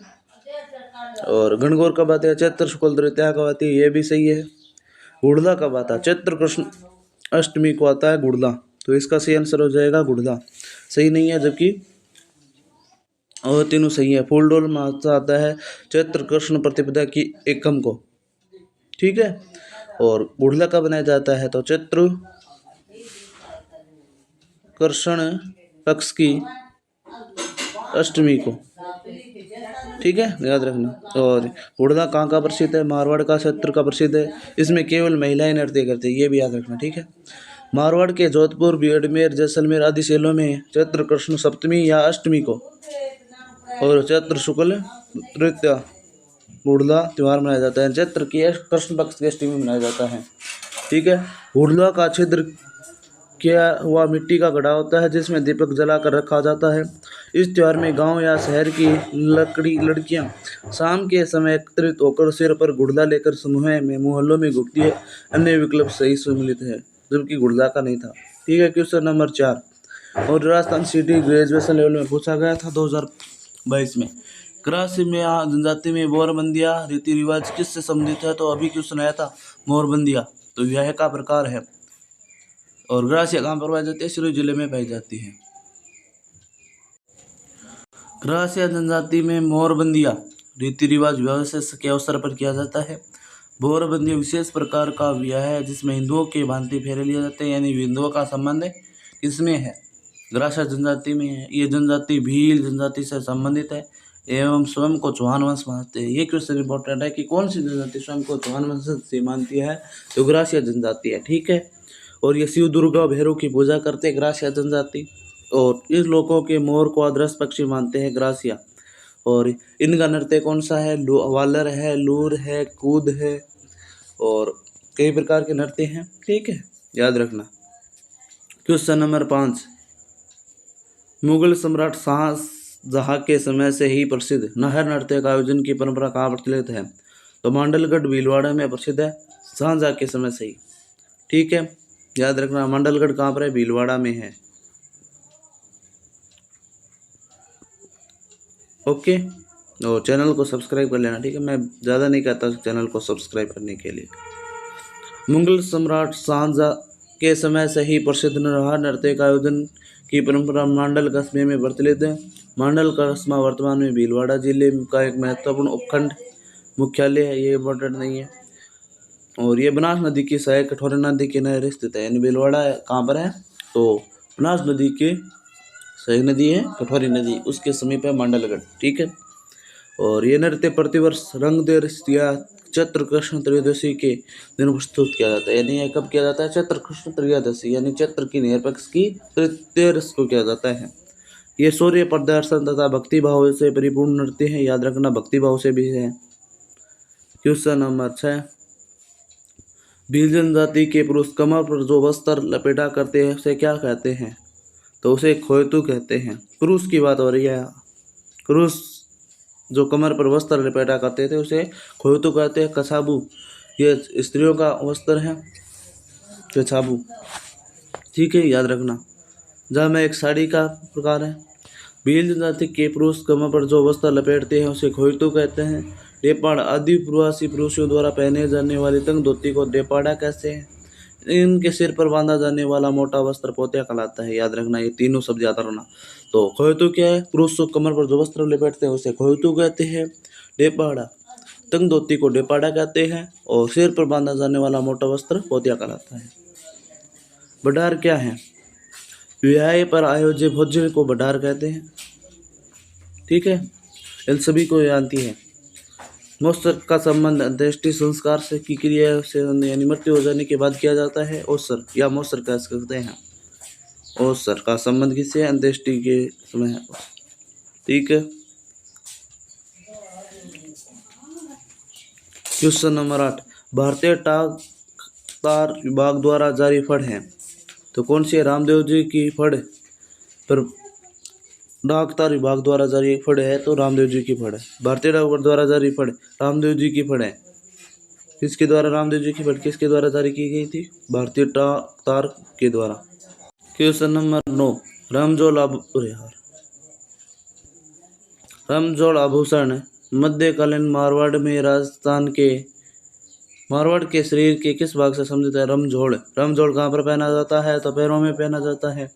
ठीक है, याद रखना, रमझोल का संबंध पैरों से है। तो देखिए, रमझोल आभूषण मध्यकालीन मारवाड़ में पैर में पहने जाने से संबंधित है। रमझोल ये महिलाओं द्वारा पहना जाता है। और अन्य आभूषण कौन से है? बिछुआ कहाँ पर पहना जाता है? पैरों में। छड़ भी पैरों में। पाजेब आपको बताइए, ये याद मत करना, यह आपको आ जाता है। ठड्डा भी हाथों में भी पहना जाता है और पैरों में पहना जाता है। लंगर भी याद रखना पैरों में है। नुपुर पैरों में पहना जाता है। लच्छा भी पैरों में। झांझर, नेवरी, कड़ा ये सब कहाँ पहने जाते हैं? तो यह पैर में पहने जाने वाला आभूषण है। इनसे बाहर नहीं जाएगा क्वेश्चन, ये मेरी गारंटी है। टोंटी आभूषण के किस हिस्से में पहना जाता है? तो टोंटी कहाँ पहना जाता है? कान में। टोंटी कान में पहना जाता है, याद रखना, टोंटी कान में। टोंटी आभूषण कान में पहना जाने वाला एक आभूषण है। महिला दो कान में पहनने वाले आभूषण कौन है? जमेला है कान में। झुमका लगा तो कान से, जेला भी कान से, बाड़ी कान में, कर्णफूल कान में, सुरलिया को सुने, यानी कोई सुनता किससे है? कान से सुनता है, याद रखना सुरलिया।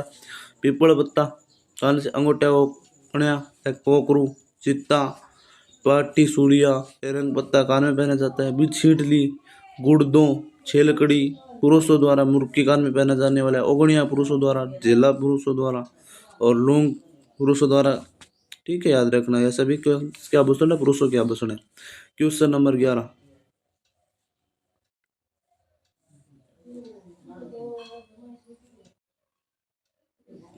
क्वेश्चन नंबर 11 है कि निम्नलिखित में से कौन सा आभूषण कान पर पहना जाता है? कान पर, तो कान में अभी बताया था, कान में कौन सा पहना जाता है? टोंटी पहना जाता है। और उसकी आंखें देख ली है। रमजोड़ कहाँ पर पहना जाता है? टीका माथे पर या फिर सिर का आभूषण है टीका। ठीक है। बुल्ली कहाँ का है? बुल्ली नाक का है। ठीक है, याद रखना नाक का। और रमजोड़ कहाँ का है? कमेंट में बताओ। और ये पशुधन सहायक भर्ती 2018 में पूछा गया था। क्वेश्चन नंबर 12, कोकरू आभूषण शरीर के किस भाग में पहना जाता है? कोकरू, तो कोकरू पहना जाता है कान में। भी आया था कोकरू कहाँ पर पहना जाता है? कान में। तो ये सभी कान के आभूषण थे, हमने पढ़ रहे थे। पिपल पन्ना कहाँ का है? तो ये कान का ऑप्शन है, ये ऑप्शन काट दो। सिर का तो नहीं है पिपल पन्ना, या भी देखा था। गले का भी नहीं है, ये ऑप्शन ही कट गया, सीधा बच गया कान का। ठीक है। क्वेश्चन नंबर 14 और 15 देख लीजिए। ओगणिया कहाँ पहना जाता है? तभी क्वेश्चन देखा था, कान में पहना जाता है ओगणिया। मुर्किया पुरुषों द्वारा पहनाया जाने वाला है, तो कहाँ पर पहना जाता है? कानों में। मुर्किया पुरुषों का आभूषण है, किसका है? पुरुषों का, याद रखना।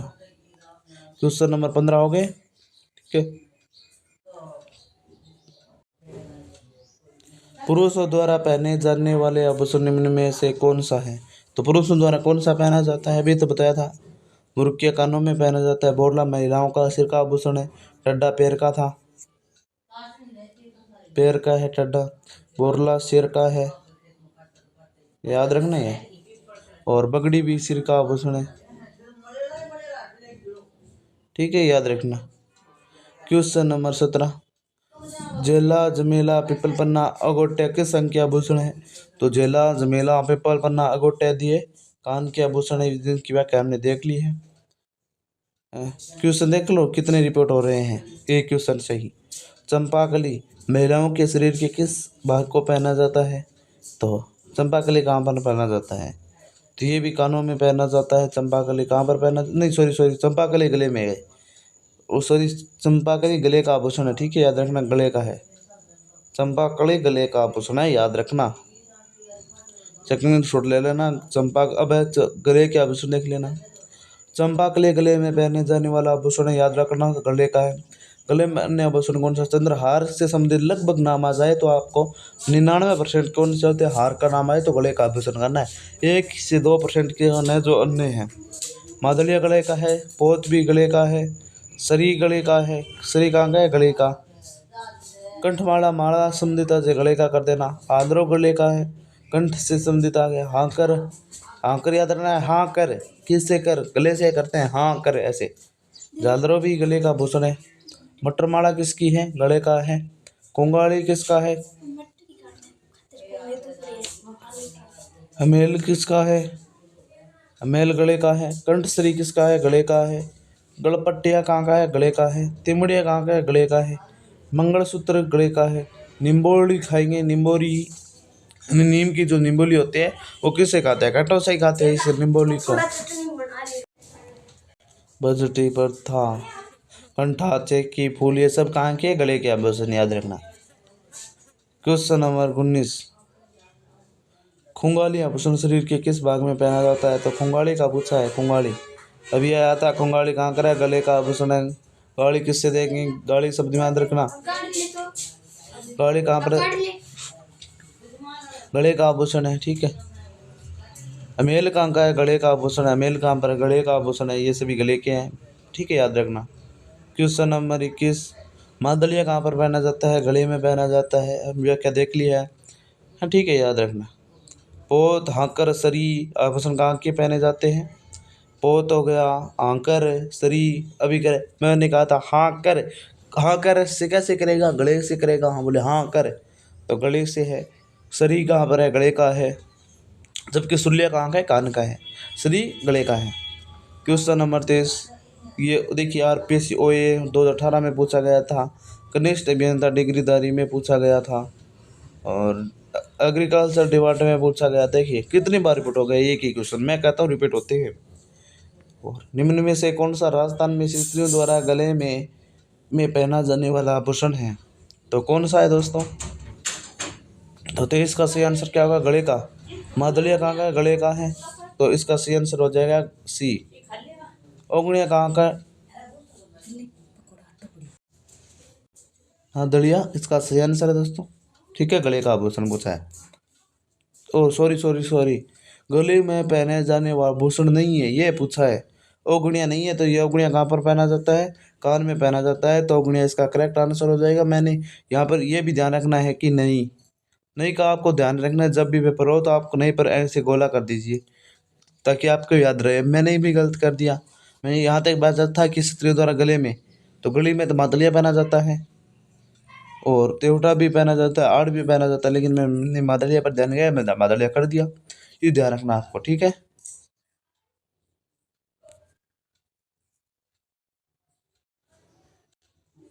ओगणिया पुरुषों द्वारा कान में पहना जाने वाला आभूषण है। आड़ व मादलिया गले में पहने जाने वाला आभूषण है। गले में आड़, मादलिया गले में, ठीक है। और निम्न में से कौन सा आभूषण गले में नहीं पहना जाता है?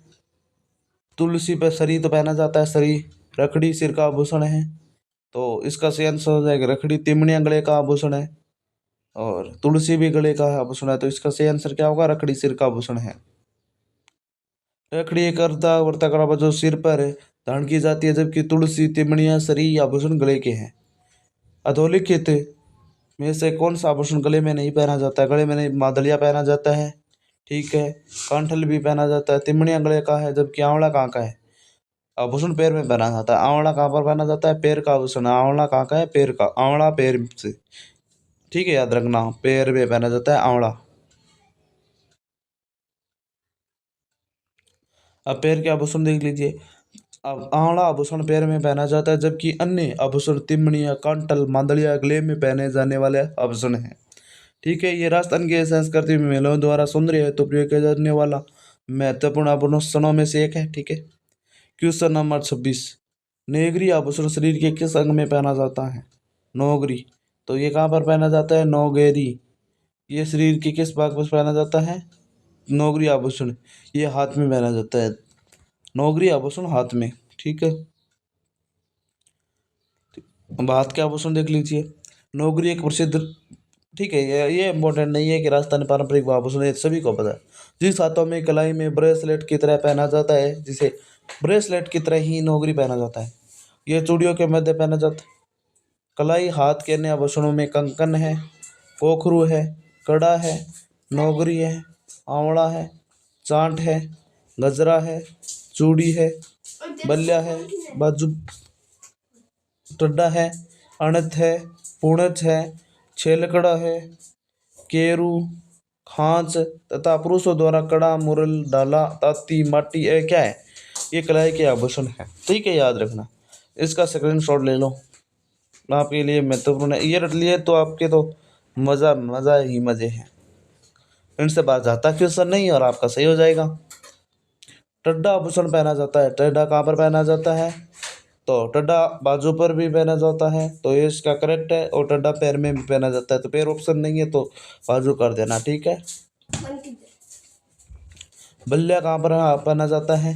हाथों में पहना जाता है, यानी बल्ला से याद रखना, पर क्रिकेट वाला बल्ला, बल्ला हाथ से ही खेलते हैं, तो उसी प्रकार बल्ला हाथों में पहना जाता है। कंदोरा आभूषण कहाँ पर पहना जाता है? कैसे कंदोरा, कैसे कमर पर पहना जाने वाला आभूषण कमर, कंदोरा, ठीक है, याद रखना। राजस्थान में कंदोरा आभूषण महिलाओं द्वारा कमर में पहने जाने वाला आभूषण है। यह चांदी की झंझरों की एक श्रृंखला कमर में धारण की जाती है, प्राय कंदोरा या करदनी के नाम से जाना जाता है।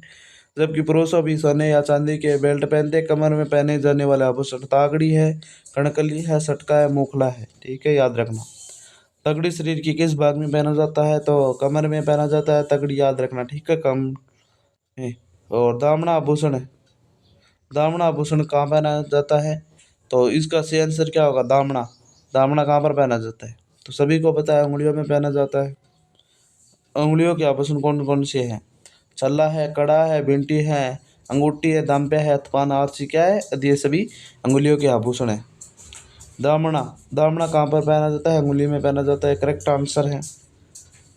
और दामनी एक ओढ़नी का प्रकार भी है, ये मिलान करना है।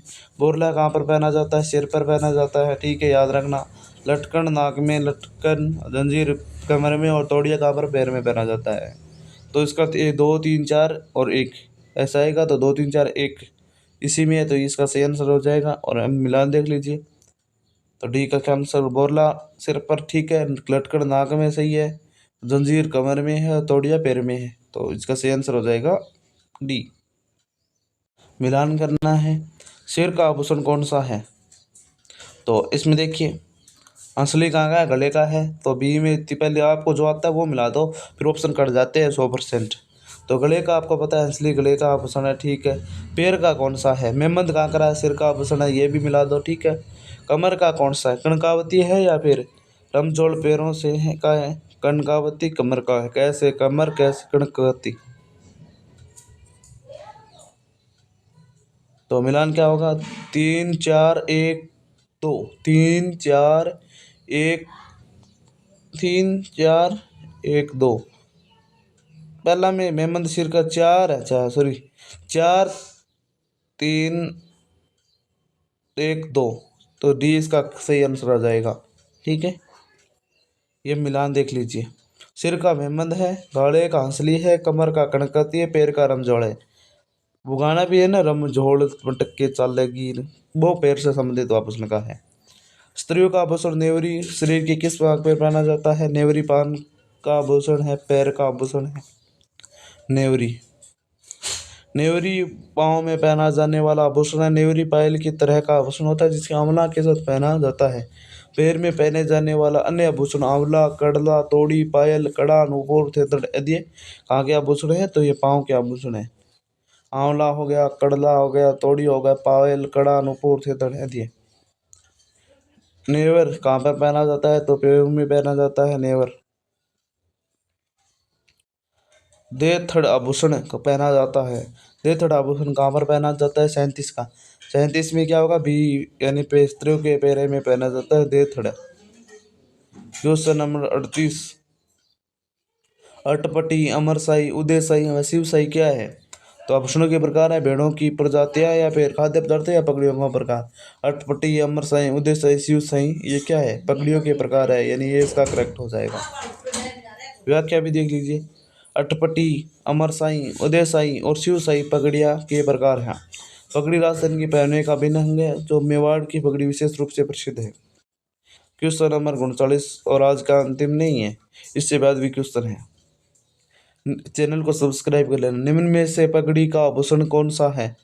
तो बलेवड़ा कहाँ का है? हाथ का आभूषण है, ये तो नहीं होगा। जेला कहाँ का है? कान का है। जेला कान का है, बलेवड़ा हाथ का। ठीक है। गोखरू कहाँ का है? और सरपेच इसका सही आंसर हो जाएगा। तो 39 का सी इज करेक्ट आंसर। हेलो नमस्कार दोस्तों, चैनल में आपका स्वागत है। हाँ भी कर रहे हैं चतुर्थ श्रेणी की, तो ये क्लास आपके लिए महत्वपूर्ण रहने वाली है। आज के हम वीडियो में राजस्थान के प्रमुख राजवंश, उनकी कर व्यवस्था, उनके प्रशासनिक व्यवस्था देखेंगे। तो बिना किसी देरी के शुरू करते हैं। इससे पहले चैनल को सब्सक्राइब कर लो। और आपके एग्ज़ाम 4th ग्रेड के लिए बहुत ही महत्वपूर्ण है, क्योंकि इनसे से 3 से 4 क्वेश्चन तक आते हैं। और हम देखिए इन्हीं प्रश्नों से आपके मिल जाएंगे। तो बिना किसी देरी के क्लास शुरू करते हैं। ठीक है, तो चैनल को सब्सक्राइब कर लो, लिंक डिस्क्रिप्शन में है, टेलीग्राम से जाकर जुड़ जाओ। और आप 4th ग्रेड के लिए जो बुक दी गई है प्रोडक्ट में वो आप ऑर्डर कर दो ताकि आपका सिलेक्शन 100% हो सके। तो क्वेश्चन नंबर 91 है, इजलास खास का गठन किया था। तो किसने किया था इजलास खास का गठन? तो इसका सही आंसर हो जाएगा महाराणा सजन सिंह ने। महाराणा सजन सिंह ने इजलास खास का गठन किया था। और महाराणा सजन सिंह कहाँ के शासक थे? तो उदयपुर के महाराणा थे। इजलास खास का गठन उदयपुर के महाराणा सजन सिंह द्वारा किया गया। इजलास खास में न्यायिक, दीवानी एवं फौजदारी कार्य किए जाते थे। अपील की सर्वोच्च अदालत इजलास खास थी। 1880 में इजलास खास के स्थान पर महदराज सभा की स्थापना की गई थी। यानी 1880 में इजलास खास का नाम बदल कर क्या कर दिया था? महदराज सभा कर दिया गया था 1880 में। महदराज सभा के दो विभाग बनाए गए, इजलास कामिल और इजलास मामूली। ये दो विभाग थे किसके? महदराज सभा के। और 1880 में इजलास खास का नाम परिवर्तन कर दिया है, उसके स्थान पर दूसरी संस्था बना दी और सजन सिंह ने बनाई। क्वेश्चन नंबर 92, बीकानेर का प्रथम राजा कौन था जिसने अकबर की दीनता स्वीकार की थी? तो इसका सही आंसर क्या होगा? तो इसका सही आंसर हो जाएगा कल्याणमल। और भाई ये भी पूछ ले कि शेर शाह सूरी की दीनता स्वीकार करने वाला बीकानेर का शासक कौन था? तो वो भी कल्याण सिंह था, क्योंकि कल्याण सिंह के पिताजी का नाम क्या था? जैतर सिंह। जैतर सिंह की हत्या राव मालदेव ने कर दी थी और उसके विरुद्ध में शेर शाह से कल्याणमल ने समझौता कर लिया था। ठीक है, तो इसका आंसर क्या? कल्याणमल। कल्याणमल बीकानेर का पहला राजा था जिसने 1570 ईस्वी में अकबर के नागौर दरबार में उपस्थित होकर उसकी दीनता स्वीकार की। उल्लेखनीय है कि राव बीकानेर के संस्थापक थे। बीकानेर के संस्थापक कौन थे? राव बीका थे। ठीक है, जबकि लूणकरण बीकानेर के तीसरे राव थे जिनके शासनकाल 1505 से 1526 था। यानी लूणकरण के बाद जत्र सिंह बना, जत्र सिंह के बाद में कल्याण सिंह और कल्याण सिंह के बाद राय सिंह शासक बने थे। आपको हाल ही के वृक्षों में देखें तो क्रम वाइज ज़्यादा पूछता है, यानी शासकों का क्रम जैसा ही है। ठीक है, वो भी आपको ध्यान रखना पड़ेगा। समवर्षा रेखा जो राजस्थान को लगभग दो समान भागों में विभाजित करती है, ये सभी को ही पता है कि 50 सेंटीमीटर रेखा तो राजस्थान को दो भागों में बांट देती है, अरावली के समांतर चलती है और ये 50% समवर्षा रेखा है। जबकि ये भी आ जाता है कि मरुस्थल को दो भागों में विभाजित करने वाली कौन सी समवर्षा रेखा है? तो वह है 25। तो इसका सही आंसर क्या हो जाएगा? 50। और अरावली पहाड़ी दुनिया की सबसे पुरानी पहाड़ियों में से एक है। अन्य पर्वत तुलनात्मक रूप से नई है। एक निश्चित अंतराल पर समान वर्षा वाले बिंदुओं को मिलाने वाली रेखा आइसोहाइट कहलाती है। आइसोहाइट याद रखना कि समान वर्षा वाले स्थानों को मिलाने वाली रेखा को क्या कहते हैं? आइसोहाइट कहते हैं। आप तो समवर्षा याद ही कर लिया, लेकिन इंग्लिश में नाम आ जाएगा तो आपकी कंफ्यूज हो जाएगी, इसलिए याद रखना आइसोहाइट। Isohyet, isohyet. ठीक है, क्वेश्चन नंबर 94, राजस्थान के प्रथम मुख्यमंत्री कौन थे? तो इसका सही आंसर क्या होगा? हीरालाल शास्त्री पहले मनोनीत मुख्यमंत्री थे। दूसरे मनोनीत CV वेंकटरमण, तीसरे टीकाराम पालीवाल। कौन थे? टीकाराम जयेंद्र व्यास, तीसरे जयेंद्र व्यास। जबकि राजस्थान के प्रथम निर्वाचित मुख्यमंत्री टीकाराम पालीवाल और दूसरे जयेंद्र व्यास। ठीक है, तो राजस्थान के प्रथम मुख्यमंत्री हीरालाल शास्त्री थे और ये राजस्थान के प्रथम स्वतंत्रता संग्राम सेनानी तथा भारतीय राष्ट्रीय कांग्रेस के सदस्य थे। इनका कार्यकाल 7 अप्रैल 1949 से 5 जनवरी 1951 तक रहा था। 7 अप्रैल 1949 से 5 अप्रैल जनवरी 1951 तक रहा था। ठीक है, क्वेश्चन नंबर 95, राजस्थान में संभाव्य वाष्पीकरण उत्सर्जन की सर्वाधिक दर कहाँ पर है? तो इसका से वाष्पीकरण की सर्वाधिक दर जैसलमेर में है। 95 का क्या आंसर हो जाएगा? डी। तो राजस्थान में संभाव्य वाष्पोत्सर्जन की सर्वाधिक मात्रा है वो जैसलमेर जिले में है। जैसलमेर पश्चिमी राजस्थान का शुष्क क्षेत्र है। यहाँ पर वार्षिक वर्षा 25 सेंटीमीटर से भी कम होती है। यहाँ पर सौर ऊर्जा और पवन ऊर्जा की उच्च क्षमता है। राजस्थान की जलवायु शुष्क से उपाद्र मानसून जलवायु। राजस्थान का सर्वाधिक दैनिक तापांतर वाला भी जिला जैसलमेर है, जबकि वार्षिक तापांतर वाला जिला चूरू है। याद रखना। क्वेश्चन नंबर 96, निम्नलिखित में से कौन सा नृत्य महिलाओं द्वारा किया जाता है? तो महिलाओं के द्वारा कौन सा किया जाता है? कच्ची घोड़ी नहीं किया जाता, कच्ची घोड़ी पुरुषों द्वारा किया जाता है। और काठ की नकली घोड़ी होती है। आप घोड़ी के नाम पर जैसे असली घोड़ी नहीं होती, जबकि काठ की घोड़ी होती है। जंग नृत्य कहाँ पर किया जाता है? गेर नृत्य भी पुरुषों के द्वारा किया जाता है। ये ऑप्शन काट दिया जाता है। गेर मेवाड़ क्षेत्र इधर किया जाता है। होली के दूसरे दिन किया जाता है गेर नृत्य। होली के दिनों में या होली के दूसरे दिन किया जाता है गेर नृत्य। जंग डफ कच्ची घोड़ी है राजस्थान के शेखावाटी में किया जाता है। चरी नृत्य है वो महिलाएं करती है, तो इसका आंसर क्या होगा? चरी नृत्य। और चरी नृत्य की प्रसिद्ध नृत्यांगना कौन सी है? फलकूबाई है, जो कि अजमेर की रहने वाली है। गुर्जर जाति का नृत्य है चरी नृत्य। और इसकी व्याख्या देख लीजिए।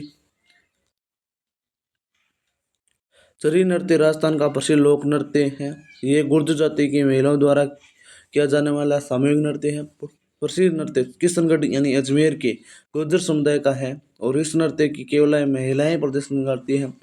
फलकूबाई चरी नृत्य की प्रसिद्ध नृत्यांगना, जबकि गेर नृत्य, चंग नृत्य व कच्ची घोड़ी नृत्य पुरुषों द्वारा किया जाने वाला पारंपरिक नृत्य है। याद रखना, ठीक है। तो फलकूबाई का संबंध किससे है? चरी नृत्य से है। और ये गुर्जर समाज की है, किशनगढ़ से प्रसिद्ध है, ठीक है। चुप जाओ। निम्नलिखित में से कौन सी चित्र शैली पंचतंत्र चित्रांकन के लिए भी जानी जाती है? तो पंचतंत्र में किसके सर्वाधिक है? तो मारवाड़ जानी जाती है, क्योंकि पंचतंत्र शैली मारवाड़ शैली के नाम से भी जानी जाती है। पंचतंत्र, ठीक है, मारवाड़ इसका सही आंसर क्या होगा? पंचतंत्र चित्रांकन के लिए भी जानी जाती है मारवाड़। पंचतंत्र शैली की चित्रकला की मारवाड़ शैली के नाम से जाना जाता है। पंचतंत्र का शाब्दिक अर्थ 5 संधियां हैं। यह वसुदांत कथाओं का एक प्राचीन संग्रह है, जो दर्शाता है कि जानवरों में भी मानवीय गुण व दोष होते हैं। मारवाड़ चित्रशैली में सर्वाधिक आम के वृक्षों का चित्रांकन है। यह भी पूछ लिया जाता है कि आम के वृक्षों का सर्वाधिक चित्रण किस शैली में है? तो मारवाड़ शैली में है। मुगल काल से प्रभावित मारवाड़ चित्रशैली जोधपुर चित्रशैली के नाम से जानी जाती है, ठीक है। क्वेश्चन नंबर 98 हेला ख्याल से संबंधित है। हेला ख्याल लोक संगीत राजस्थान के क्षेत्रों में किया जाता है। तो ये कहाँ पर किया जाता है? दौसा और सवाईमाधोपुर में किया जाता है हेला ख्याल, ठीक है। हेला ख्याल दौसा, सवाईमाधोपुर, टोंक भी आ जाए तो टोंक भी कर देना। टोंक में भी हेला ख्याल किया जाता है, ठीक है। इसके कलाकार के नाम बताइए। और ये हेला ख्याल दौसा, करौली, सवाईमाधोपुर में प्रचलित है। टोंक भी कर लेना। हेला ख्याल के प्रवर्तक कौन है? शायर हेला। इनके नाम पर ही है शायर हेला। हेला ख्याल के कौन है? शायर हेला। और इसके प्रमुख कलाकार शायर का हेला ख्याल है, ठीक है। और प्रवर्तक भी शायर हेला है। हेला ख्याल में दी जाने वाली लंबी टेर को हेला देना कहते हैं। और ठीक है, लाल सोट दौसा की प्रसिद्ध है, ठीक है। किस राज्य के शासक को राजस्थान संघ का राज प्रमुख बनाया गया था? तो राजस्थान संघ का नाम कौन सा था?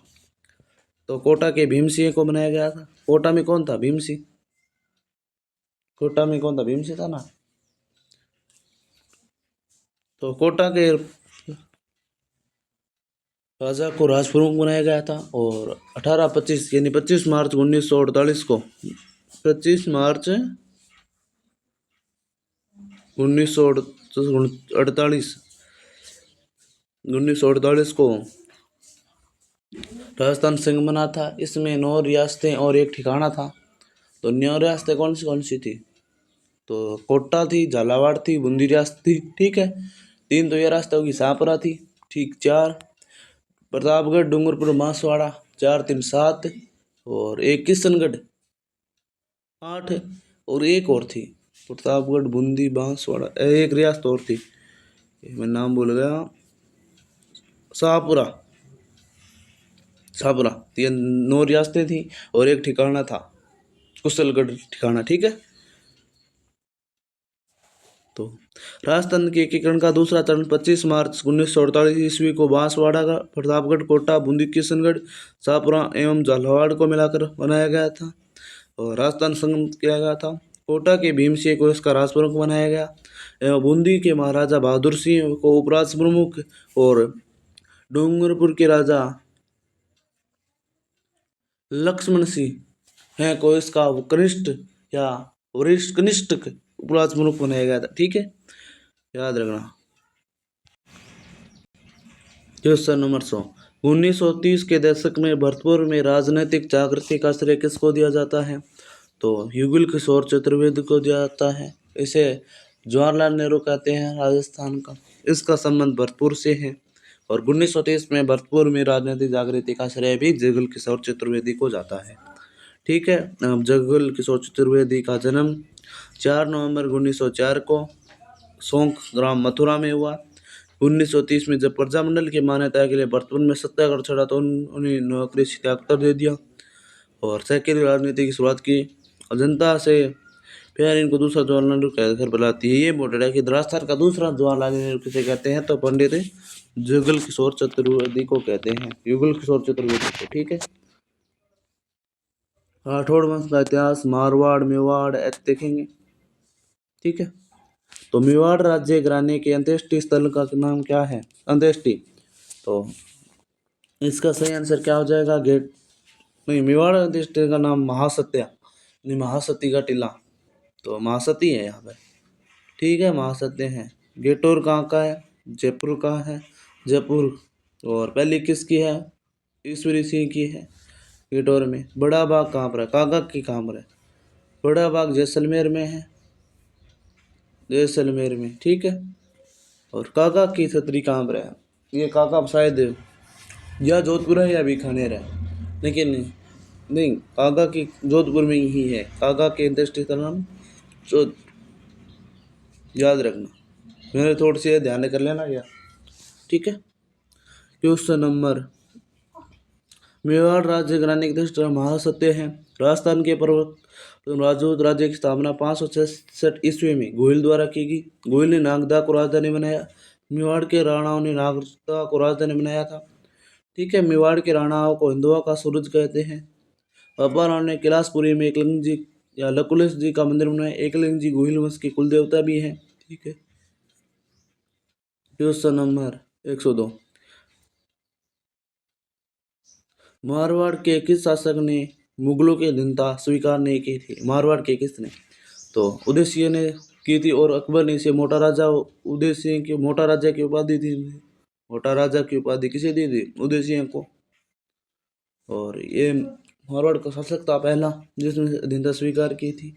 अमर सिंह ने भी की थी, अजीत सिंह ने भी की थी, और सभी की थी, लेकिन राव चंद्र सिंह ने नहीं की थी। और ये मुगल दरबार में गया था पर उसे वहाँ पर इतनी इज्जत नहीं मिली और जिसके कारण ये वापस आ गया था। ठीक है, और इसे राव मालदेव के बाद शासक बना था। ठीक है, राव मालदेव की मृत्यु के बाद राव चंद्रसेन 1562 ईस्वी में मारवाड़ का शासक बना। 1564 ईस्वी में अकबर हुसैन कुली खान के नेतृत्व में सेना भेजकर जोधपुर अधिकार कर लिया। किसके नेतृत्व में? अकबर ने। अकबर हुसैन कुली खां के नेतृत्व में 1564 में अकबर ने उसको हुसैन कुली खां के नेतृत्व में। और राव चंद्रसेन पहला राजपूत शासक जिसने मुगल की अधीनता स्वीकार नहीं की। राजभर दरबार छोड़कर आजीवन जंगलों और पहाड़ों में भटकते रहे, मुगलों पर घाव मारते रहे। ठीक है, अब आप अकबर महाराणा प्रताप करेंगे, लेकिन महाराणा प्रताप क्यों नहीं करा? क्योंकि महाराणा प्रताप 1572 में शासक बना था, जबकि 1562 में ही शासक बन गया था। इसके कारण पहला कुछ लिया तो चंद्रसेन ने ही करना है। ठीक है, क्वेश्चन नंबर 103, साहिबदीन नामक चित्रकार मेवाड़ के किस शासक का संरक्षण प्राप्त था? तो साहिबदीन, तो ये महाराणा अमर सिंह क्या था? नहीं, महाराणा जगत सिंह के टाइम में था साहिबदीन। ठीक है, साहिबदीन किसके समय था? महाराणा जगत सिंह के शासन में टाइम था। महाराणा जगत सिंह के टाइम में साहिबदीन नामक चित्रकार रहता था। मेवाड़ के महाराणा जगत सिंह ने साहिबदीन नामक चित्रकार को संरक्षण दिया। साहिबदीन ने कौन से चित्र बनाए थे? रागमाला का चित्र बनाया। महाभारत और रामायण की विषय वस्तु को अपने चित्रों में शामिल किया था। किसने? जगत सिंह के टाइम में साहिबदीन ने। ठीक है, क्वेश्चन नंबर 104, 1818 ईस्वी में कंपनी की ओर से राजपूत राज्यों से संधि करने वाला अधिकारी कौन था? तो इसका सही आंसर हो जाएगा चार्ल्स मेटकॉफ। और ये कहाँ का प्रशासक था? ये पंजाब का सा प्रशासक था। पंजाब से इसे राजस्थान के राजपूत राज्यों से संधि करने के लिए घाला गया था 1818 में। और कौन सी संधि थी? सहायक संधि की थी। कौन सी? सहायक संधि। और वेलेजली को सहायक संधि का संस्थापक माना जाता है। सबसे पहले किस रियासत ने की थी? तो सबसे पहले रियासत कौन सी थी? भरतपुर रियासत थी या करौली रियासत थी? तो सबसे पहले भरतपुर रियासत ने की, उसके बाद तो कोटा वाले ने पूर्ण रूप से की थी। ठीक है, सॉरी दोस्तों, विलेजली तो वो सहायक संधि थी, आर्थिक पार्थी की नीति शुरू की थी, यह सहायक संधि है।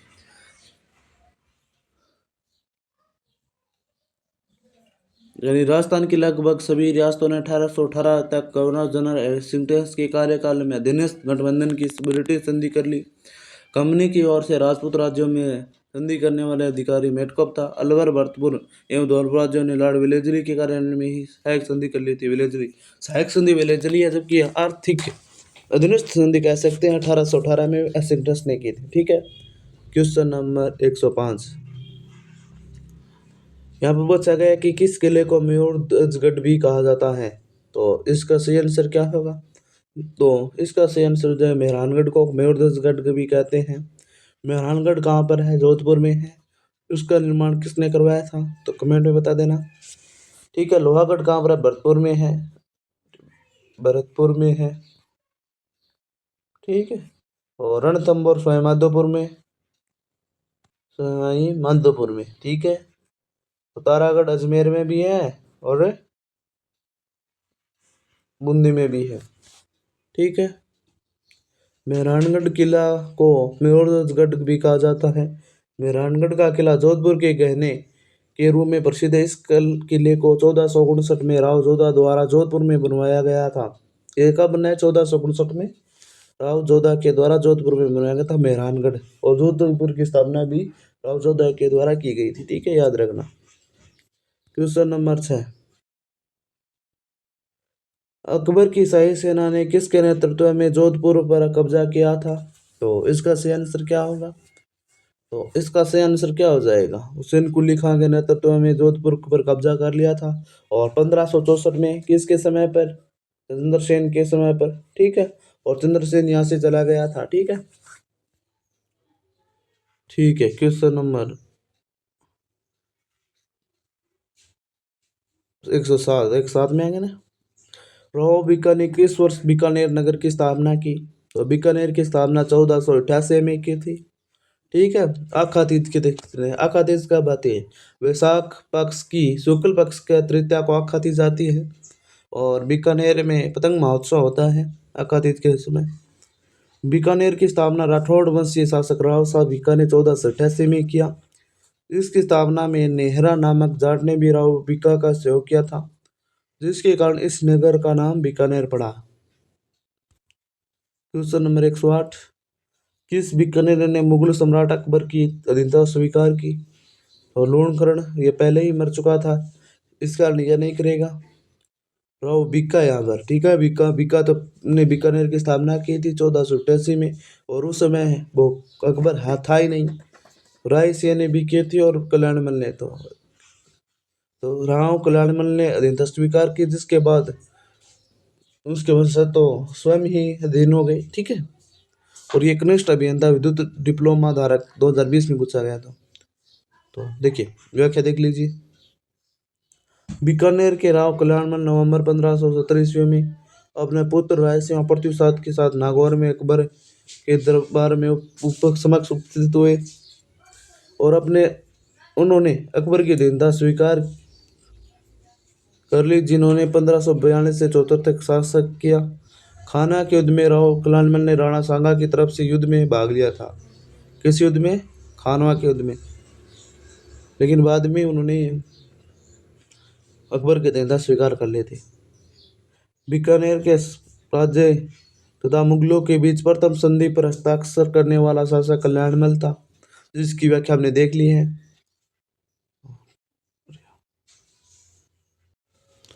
क्वेश्चन नंबर 110, बाबर के पुत्र कामरान और बीकानेर नरेश के मध्य युद्ध का वर्णन किस ग्रंथ में मिलता है? तो राव जेतसिंह रोचंद में मिलता है। और बाबर के पुत्र कामरान ने जूनागढ़ बटनेर कर लिया था, लेकिन बाद में पुनः जेतसिंह ने उसे हरा दिया था और वहां पर पुनः बटनेर पर अधिकार कर लेता है राव जेतसिंह ने। और जेतसिंह 1541 ईस्वी में मारा जाता है मालदेव के साथ युद्ध करते हुए। ठीक है, याद रखना। और जेतसिंह के लड़के का नाम था कल्याणमल। ठीक है, तो इसकी व्याख्या देख लीजिए। बीकानेर राव जेतसिंह और शहजादा कामरान के मध्य युद्ध का वर्णन राव जेतसिंह रचंद में मिलता है और इसकी रचना बिट्टू सूजा द्वारा डिंगल भाषा में की गई। एक जैसे बीकानेर राव जेतसिंह ने 1534 ईस्वी में कामरान के भाई कामरान हुमायूं के भाई को पराजित किया था, क्योंकि 1574 में बटनेर का युद्ध भी कह सकते हैं काबुल के मुगल शासकों। क्वेश्चन नंबर 111, निम्नलिखित बीकानेर के शासकों में किसने खानवा के युद्ध में राणा सांगा की ओर से भाग लिया था? तो राणा सांगा की ओर राव कल्याणमल ने भाग लिया था। जबकि राजा कौन था? तो राजा गांगा था। नहीं, गांगा नहीं था, जत्रसिंह था। क्या या लूणकर नहीं था, जत्रसिंह था। जत्रसिंह का लड़का कल्याणमल ने भाग लिया था। ठीक है, बीकानेर के शासक रायसिंह का शासनकाल था। तो रायसिंह का शासनकाल कब था? 1556 में। तो उसके पिता ही थे। ये ऑप्शन काट दिया गया बीकानेर में। तो इसका सही आंसर क्या हो जाएगा? 1574 से 1612 ईस्वी तक था रायसिंह का शासनकाल। 1574 से 1612 तक। ठीक है, याद रखना। और ये देखिए कितने परीक्षाओं में पूछा जा चुका है। मैंने कहा ना, रिपीट होती है बार बार क्वेश्चन। बीकानेर के शासक रायसिंह का शासनकाल 1534 से 1612 ईस्वी तक था। राव रायसिंह 1574 में महाराजा धीराज की उपाधि के साथ बीकानेर के शासक बने। इन्होंने बीकानेर में जूनागढ़ का दुर्ग का निर्माण करवाया था। किसने करवाया था? राव रायसिंह ने बीकानेर में जूनागढ़ दुर्ग का निर्माण करवाया और महाराजा धीराज की उपाधि रायसिंह ने धारण की। राजपुताने का कारण रायसिंह को कहा जाता है। राव रायसिंह को राजपुताने का कारण मुंशी देवी प्रसाद ने कहा है। 1574 ईस्वी में अकबर की सेना ने जोधपुर पर अधिकार कर लिया। तत्पश्चात बादशाह अकबर ने राव रायसिंह को जोधपुर का प्रशासक नियुक्त किया दिया। राव रायसिंह की मृत्यु के बुरहानपुर में हुई थी। कहाँ पर हुई थी? बुरहानपुर में रायसिंह की मृत्यु हुई थी। ठीक है, राव रायसिंह को राजपुताने का कारण किसने कहा? तो अभी देखा है, तो मुंशी देवी प्रसाद ने कहा है। ठीक है, और 1574 में अकबर की सेना के अधिकार के बाद जोधपुर का प्रशासक किसे बना दिया गया था? तो बीकानेर के रायसिंह को बना दिया था 1574 में। और फिर पुनः 81 से 83 खालसे घोषित थे और 83 के बाद मोटा राजा उदय सिंह को जोधपुर का प्रशासक बना दिया था। क्वेश्चन नंबर 15, किस राजा की मृत्यु बुरहानपुर में हुई थी? तो रायसिंह की मृत्यु बुरहानपुर में हुई थी। तो ये प्रश्न देखिए, अकबर द्वारा निम्नलिखित में से किस शासक को शहंशाबाद, नूरपुर की जागीर और राय की उपाधि दी थी? रायसिंह को दी थी। तो इसका सही आंसर क्या होगा? रायसिंह को। तो अकबर द्वारा निम्नलिखित शासक को शहंशाबाद व नूरपुर की जागीर दी और राय की उपाधि दी गई थी। तो रायसिंह को दी। ठीक है, तो इसका सही आंसर बता दिया था बीकानेर के राय। अरे यार, सॉरी बीकानेर के रायसिंह को। व्याख्या दे ली थी। अकबर ने रायसिंह को मेवाड़ अभियान के समय सलीम के साथ भेजा। अकबर ने अपनी की सेवा से संतुष्ट होकर शहंशाबाद में नूरपुर की जागीर बीकानेर के रायसिंह को दी और राय की उपाधि दी थी। ठीक है, याद रखना। बीकानेर के इतिहास में कौन सी ख्यात अति लाभदायक है? तो दयालदासरी ख्यात है और इसकी घटना है वो बीकानेर के शासकों से लेकर रायसिंह तक की मिलती है। इसमें राजा के दैनिक जीवन की गणना कारण है। कवि दयालदास द्वारा रचित दयालदास ख्यात में राव बीका से महाराजा सरदार सिंह तक, रायसिंह नहीं सरदार सिंह तक के समय का वर्णन है। बीकानेर के इतिहास को जानने में यह प्रमुख स्रोत है। नैणसीरी ख्यात राजस्थान की सबसे पुरानी ख्यात है, जो कि मारवाड़ के इतिहास के लिए महत्वपूर्ण है और उनमें कई और भी है। ठीक है, बीकानेर के शासक कर्ण सिंह किस मुगल सम्राट के समकालीन थे? बीकानेर के कर्ण सिंह। तो ये कर्ण सिंह किसके थे? रायसिंह के लड़के थे और ये शाहजहां और औरंगजेब के समय थे कर्ण सिंह। बीकानेर का कर्ण सिंह मुगल सम्राट शाहजहां एवं औरंगजेब के समकालीन थे। इन्होंने साहित्य कल्पद्रुम की रचना की। इनके दरबारी विद्वान गंगानंद मैथिली ने काव्य डाकिनी तथा कर्णभूषण नामक ग्रंथ लिखे हैं। तो किसने लिखे? गंगानंद मैथिली ने काव्य डाकिनी और कर्णभूषण नामक ग्रंथ लिखे, जो कि बीकानेर के कर्ण सिंह के गुरु थे।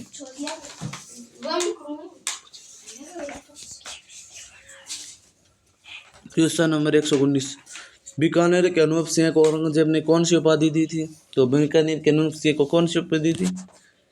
माहिमराव की या माहिमराव की उपाधि औरंगजेब ने बीकानेर के अनूप सिंह को दी थी।